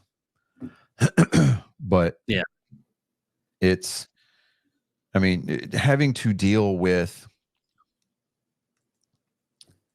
Angel Hernandez on top of that, having to with the residual fallout from Shohei Ohtani.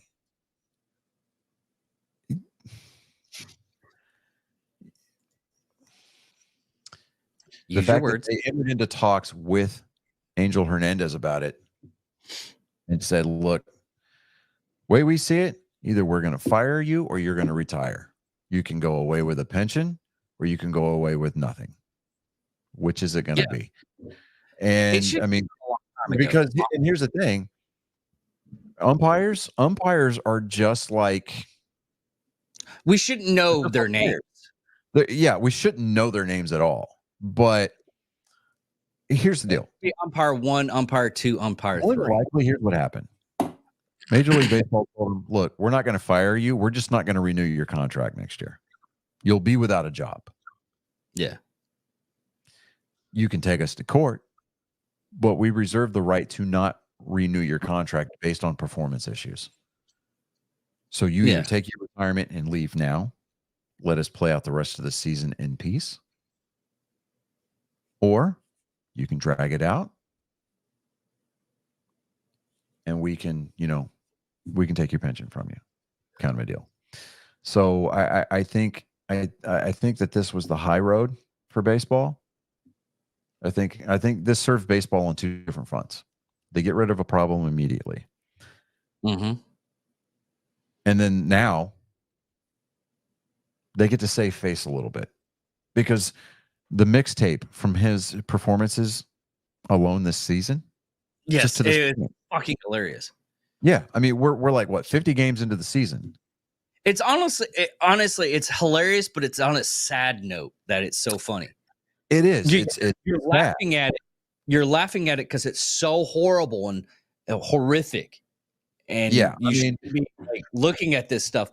But like on a football level, this would be like the great Ed Hockley just suddenly shitting the bed on every call. yes, absolutely.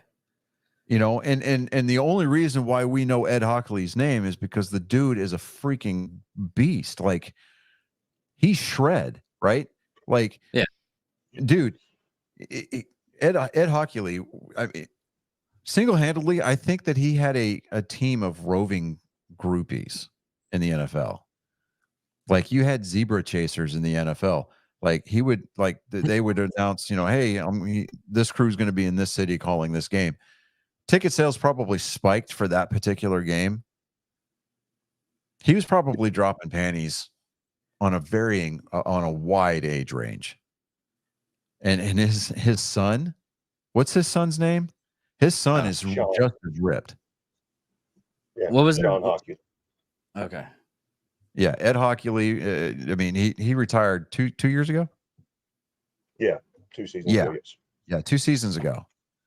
I mean, when I first started noticing this dude on TV, I'm like sitting there going, holy shit. Like, is he wearing a small, like, is his jersey too small? No. Like, homeboy's wearing an extra large and he is stretching the seams on that sleeve. Big. Like, his biceps were as big as my thighs, dude. Yeah. I'm about he looks like Not a little guy. no, Dude, I mean, he the looks way- like the right way he flexes that. If he was in a flex off, he'd probably turn a lot of straight men. Let's just kind of put it that way.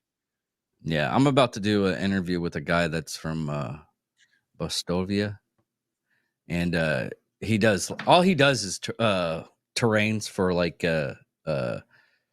D&D and Right. 40K. Right. The dude is cut. He's freaking huge. Like, he hasn't seen a carb in 5 years, kind of a thing. I think Carb's too scared. Hold on, I got him on. Hey, Johnny, can you hear me okay? Yeah, Yeah. I can hear you fine, man. There's a weird delay. So.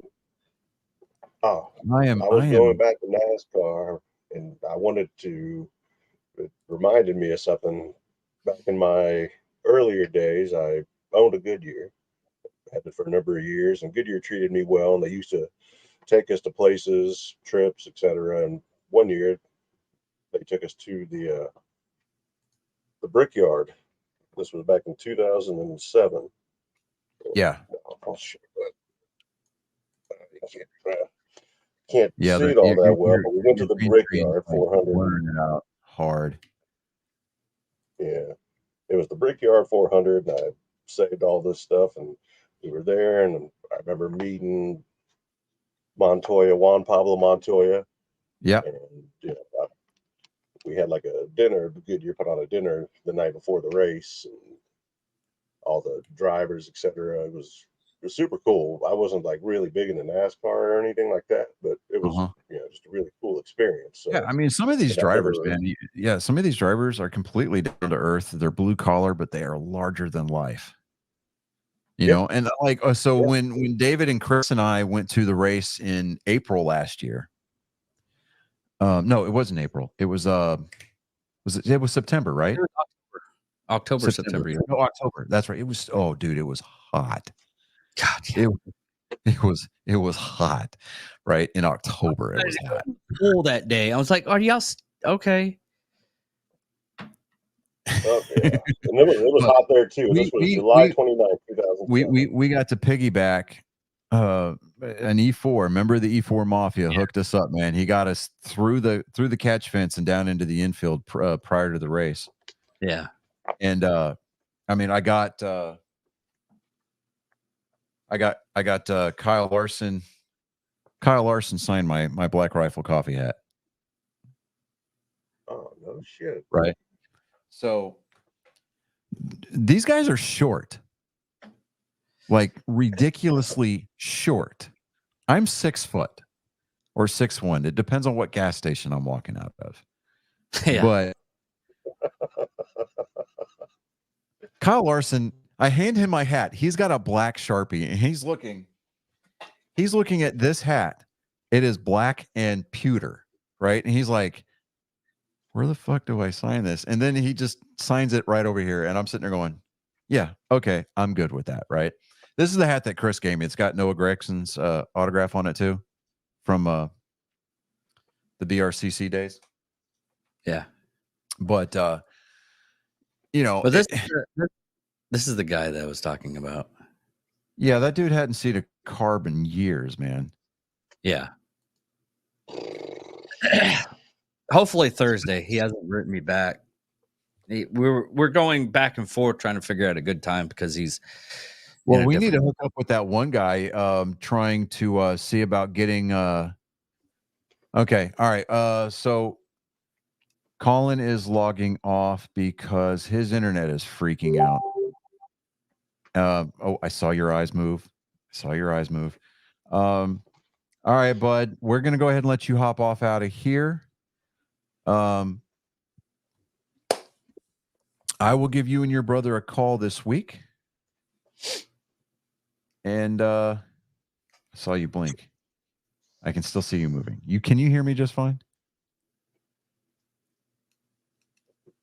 I can hear you right now, but like the entire time you've been talking about NASCAR, I get like every 30 words. Okay. Did you hear the part where Angel Hernandez, that really bad umpire from baseball, is retiring? The bad man. I heard some of it. Okay. Well, I'll brief you later on.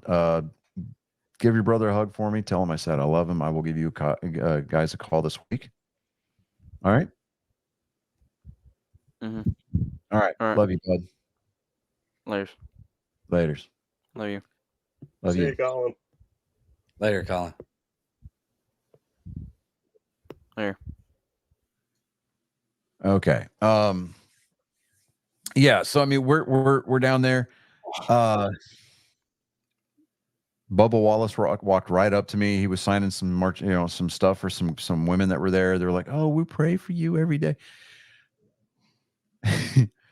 You stepped David will confirm this for you. David will confirm this for you. I stepped away, like I took 2 steps backwards because I didn't want anything to do with Bubba Wallace, like at all. I cannot stand Bubba Wallace. Yeah. Like when he has a bad day at the racetrack, I have a happy dance. So it's, I mean, I get that he has to make a living and all of that. It's just Bubba Wallace's history in the Cup Series is not exactly star-spangled. Look what happened that day. I mean, that was intentional bump. Well, okay, so here's what happened. He didn't make contact. No, he didn't make contact, but he doesn't have to make contact in those cars. When you pin a guy down to the inside and you're on their right rear quarter panel, yeah, you take the air off of the back of their car and it lifts up and they lose traction, and that's when the back end came around.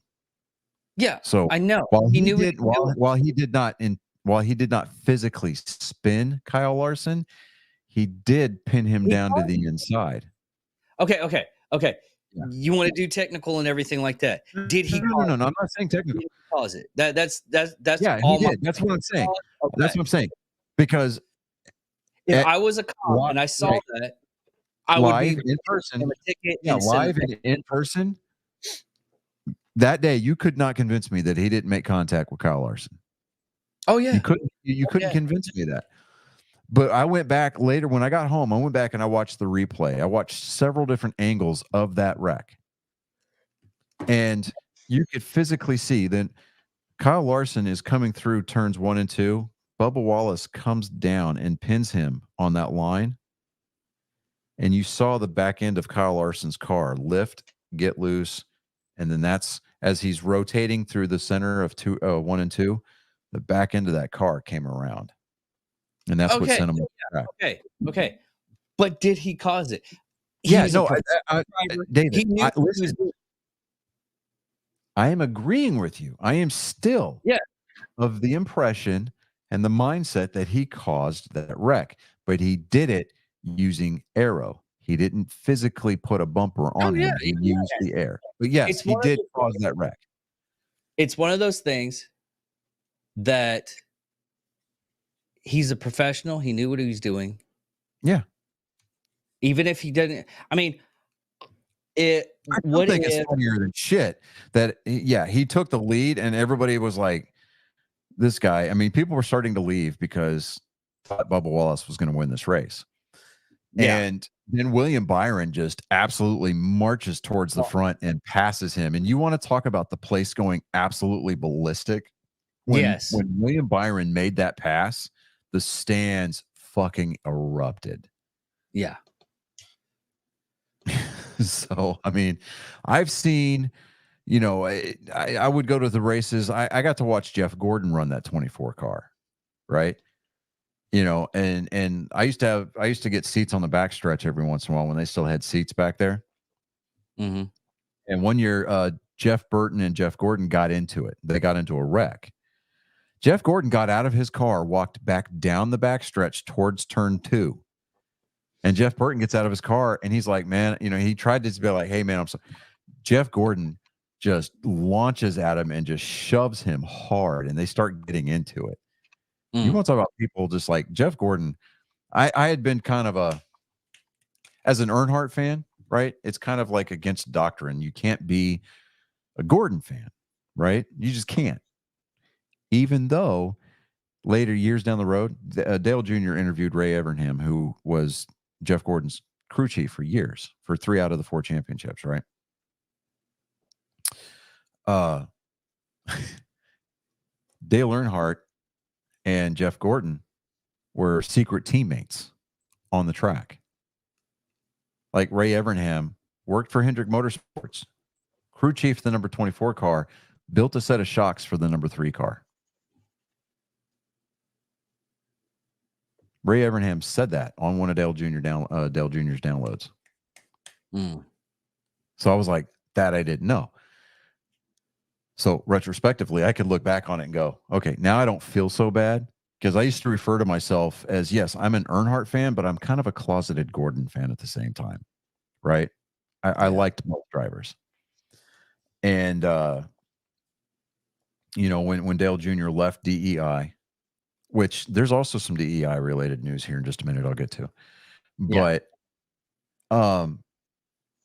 when Dale Jr. left Dale Earnhardt Incorporated and joined Hendrick Motorsports, and he got to be official teammates with Jeff Gordon, Jimmy Johnson, Casey Kane. Boy, I'll tell you what. I was unabashedly open about liking Jeff Gordon. I mean, because here's at the end of the day, the way I looked at it as a NASCAR fan, we don't get to see that level of greatness anymore. I mean, we're starting to see it now with Kyle Larson being the generational talent that he is. We're getting to see it with some of these younger drivers, like William Byron starting to come into his own. You're starting to see these guys start to be sneaky good and start to be sneaky, consistent, and to the point where we have to recognize that as being, hey, we're going to have to pull for this guy for the next few years. It's the future of the sport now, I think, is in pretty safe hands. I mean, as long as the governing body doesn't regulate this sport into stupidity, any more than they already have. I think these teams are starting to get this car figured out, starting to figure out what they can do as far as affecting the air on it, and making sure that the packages that they bring to the track every week are going to be competitive, right? It used to be this car, biggest complaint, you can't pass a guy. Well, drivers are starting to figure out how to enter the apex of the turns and leave the turn, and exit the turns, getting runs on guys and leaving yourself a lane to get to where when you get the nose of your car up against the back end of that car that you're trying to pass, and you have to lose your momentum because your car bogs down. No, you can, they're starting to figure out how to pass this car. And every generation of car drives different than the one previous to it. So that's one of the bigger reasons why I think that we're seeing people like Jimmie Johnson flounder. A 7-time Cup champion floundering. The power is distributed differently on these cars as far as the wheelbase is concerned. The aero packages are different. They behave differently in traffic versus clean air. They draft differently. And if you're not in these cars every week, competing, if you're not doing the sim hours, if you're not, they're working in the wind tunnel when you're allowed to work in the wind tunnel and things like that, you're not going to figure this car out. And with Jimmie Johnson running a part-time schedule to satisfy sponsor commitments to help fund his team, I mean, he's just out there turning laps, and he's basically become what we referred to back in the early 2000s, late 90s as the start and park teams. They would fund a race team for X amount of races per year. They would enter the race, they would qualify for the race, and then a few laps after the green flag dropped, they would pull the car into the garage, because a lot of times it was the only car that they had and they couldn't afford to wreck it. They would collect their check for finishing dead last and move on, pay their bills, and then show up at the next race that they were scheduled for. That's basically what we've seen Jimmie Johnson kind of devolve into.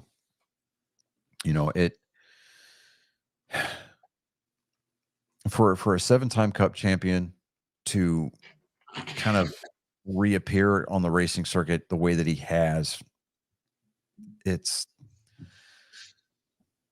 good for the fans that he had, but for a majority of it, those fans have moved on.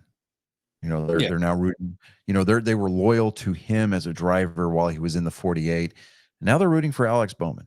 Alex Bowman has had a surprisingly good year. He hasn't won yet. He's the only Hendrick driver that hasn't won yet. But I think that we won't get out of the regular season without seeing Alex Bowman in victory lane. Because like I said, he actually finished, what did I say, 9th last night. And he was moving forward when they called the race. So they're figuring that program out on that team. And that's going to start translating to wins. He might get a win. He might get 2 wins before that's all said and done. He might even make it as far as the round of 8 or the round of 12 in the playoffs. But, Alex Bowman is starting to come into his own. He sells T-shirts or sold T-shirts on his website. Because Kyle Busch called him a hack. He's just a hack who backs into wins, right? Mm-hmm. And anytime somebody says anything negative about him, he makes a play on it, makes a T-shirt, and makes money off the deal. So, I'm like, okay, William Byron, case in point, he drives the 24 car. He finished 3rd last night. He's got 3 wins, 2 or 3 wins this year already. He's the Daytona 500 champion for this year.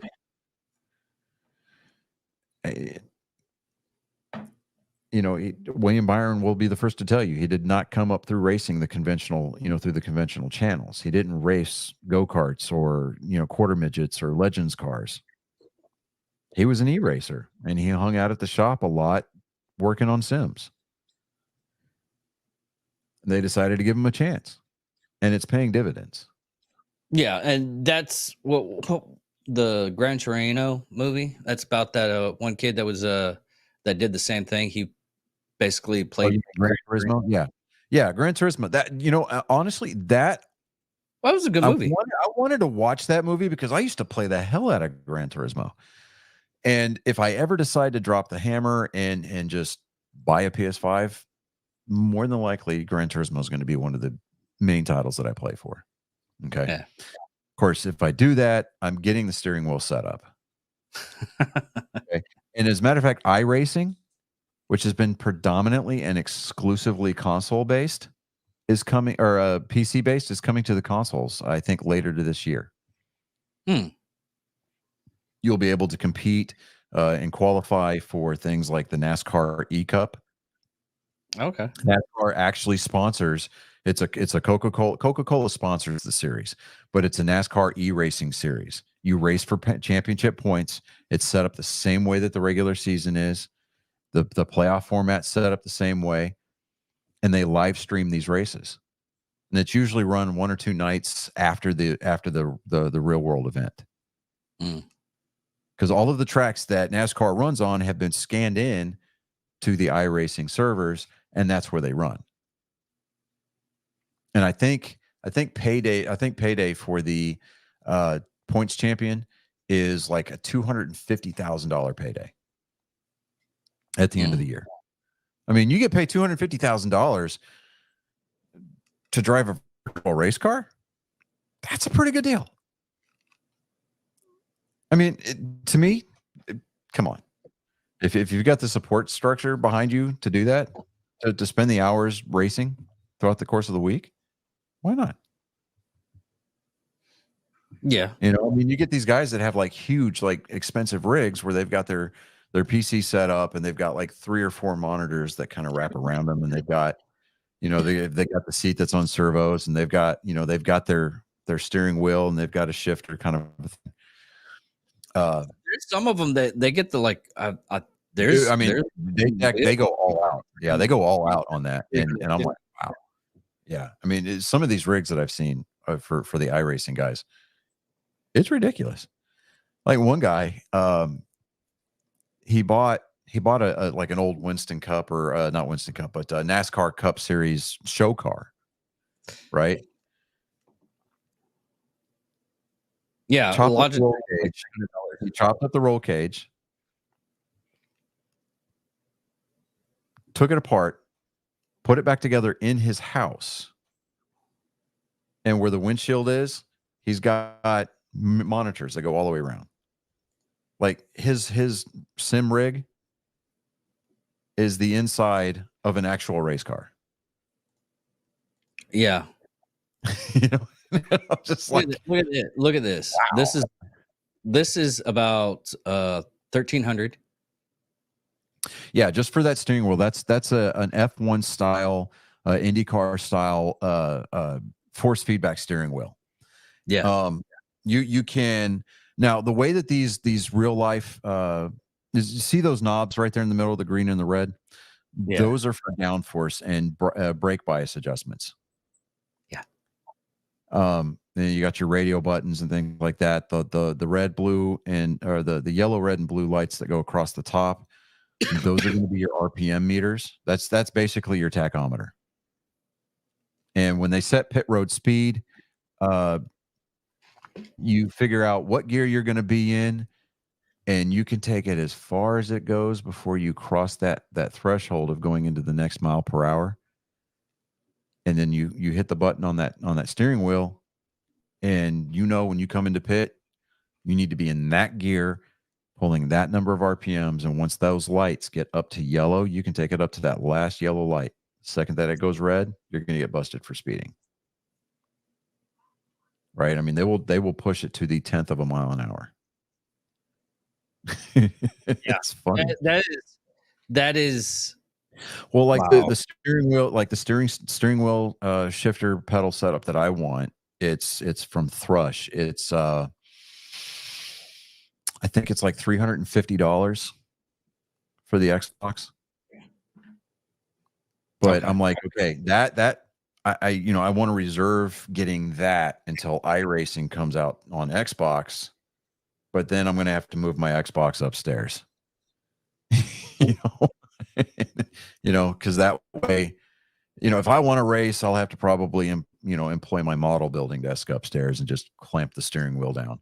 Then I'll be sitting there in my gaming chair for a couple of hours while I turn virtual laps. But I realistically, with the career field that I'm about to go into after I finish school, yeah, I'm not going to be able to do that. So most likely I'll just be one of these. I'll run like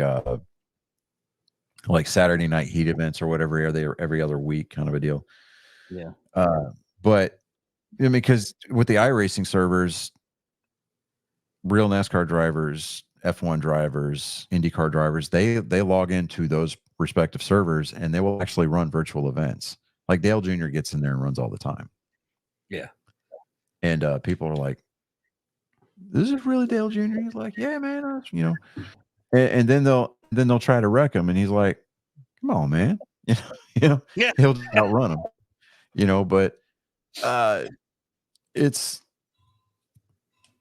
with the way that NASCAR is set up for the future, I think the talent level is going to be really amazing. So, well, that's great. Yeah. Oh. Thank you, Max, for pointing that out. I appreciate that. Boston the series Boston against won the series. Yeah, Boston won their series. They are advancing to the NBA Finals. Celtics sweep the Pacers. Tomorrow night we get to see if Dallas is going to do the same thing, and then I get to live the worst case scenario in real life where I get to watch my JV and varsity teams face off against each other for the Larry O'Brien title. I was looking at the score. The score on This it game was close. 105 to 102. So they lost by about 3 points. Yeah. It was close. This was the closest game out of the entire series. Yeah. Except for game one. That one did go into overtime. Yeah. Game one was an overtime game. But as far as point spread, a 3-point game, this was the closest by far. Yeah. So look for Dallas to complete the sweep tomorrow night against Minnesota. Obviously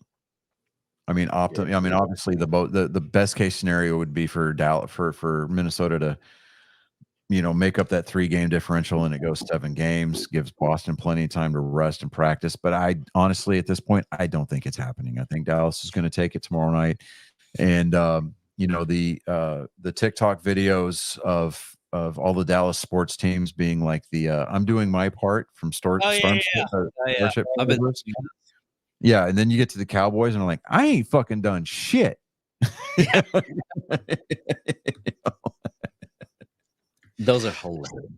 They're hilarious because it's like you've got the Mavericks, they're in the playoffs. The Stars, they're in the playoffs. The Rangers have won the World Series. And then you got the Cowboys. Yeah. Well, okay. In hindsight, even if Dallas comes back and wins the Super Bowl this year, the only way that video series is going to change is you're going to get the little kid who sticks their head in there and goes, "I'm doing my part," and then everybody laughs at him. Yeah. Okay. To be completely fair, and it's not. Go ahead. Here's the thing, and we'll land this plane after Johnny gets his speak in. Is of all the teams that are from Texas, Dallas is the one that actually has rings. Saying that, it's been a while since they put on those rings, but in case the Stars won the Stanley Cup. The Stars won the Stanley Cup back in 96 or 97. Okay. The Have they- Rangers won the Rangers won the World Series last year. Yeah. The Mavericks have been to the finals twice. They've won it once. Okay. All well after the last Dallas Cowboys Super Bowl victory. Well, then 93. 6 times. Well, it wasn't 92, No. 93, then 95. Cowboys have only won 5 Super Bowls. 6. 5. 5. 6. 5. 5. No. The only 'Cause two they were- teams Landry only had 2. are Pittsburgh and New England. That is correct. New England, 6. Pittsburgh, 6. Dallas, 5. 49ers, 5.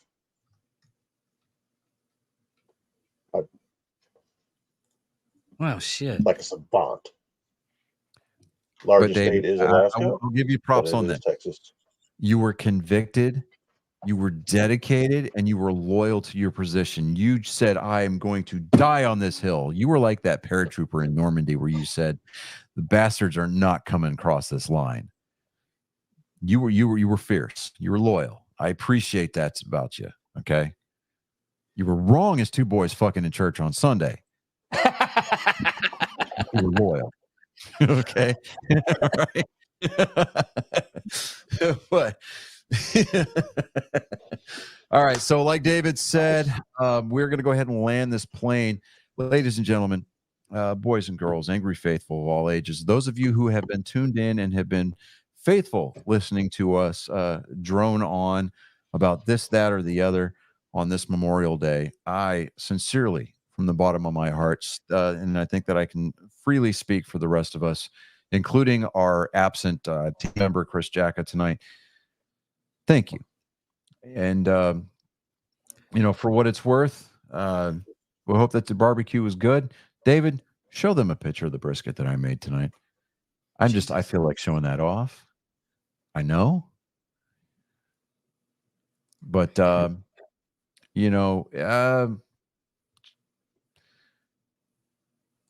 we are mostly amateur, barely professional, and it shows. But it's what we like to do, and we appreciate you coming along for the ride. Again, Bell has been the only one to say anything. Oh, that's beautiful. Bro, just show the pic. I can't show the picture. You put all. Show. Okay, that's why I was like, okay, how do I do that? I can't do it with Firefox. You save that picture to your photos. No. You can't do it on Firefox. Oh. You can do it on Google, but you can't do it on Firefox. That's the reason why I don't like using Firefox. Oh, well, I use Firefox because it lets me use my phone as a camera. Because yeah, that's the whole reason why. Because Google likes to pick and choose. Firefox, fix that shit, yo. Yes, I like using Google. I fucking love using Google, but Google doesn't want to work all the time with. It's not iPhone friendly. Get it? Yeah, apparently. So for those of us who live in the 21st century and like using iPhone products, Firefox, come on, man, you need to step up. Yep. Don't be the Angel Hernandez of web browsers. I mean, I get that it's Microsoft Edge, but still. Yeah. Don't be the CB Buckner. How about that? All right. Be the Ed Hockley of browsers. All right. Anyways. Don't be like Wander Franco.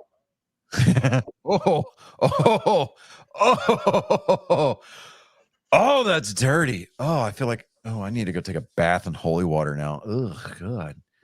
Stay away from the islands, kids. Not from the priest. Yeah. Well, everybody. Yeah. That's a whole slew of jokes right there. Anyways, this has been Nerd Sports episode 162. On behalf of the absent beautiful bearded bastard, Chris Jacka, he wishes you a fond farewell tonight. My name is Johnny Skelton. I'm David Dickerman. Max. You have been privy. You have been indentured. You've been chained down, whipped, beaten, like Christina Ricci and Black Snake Moan.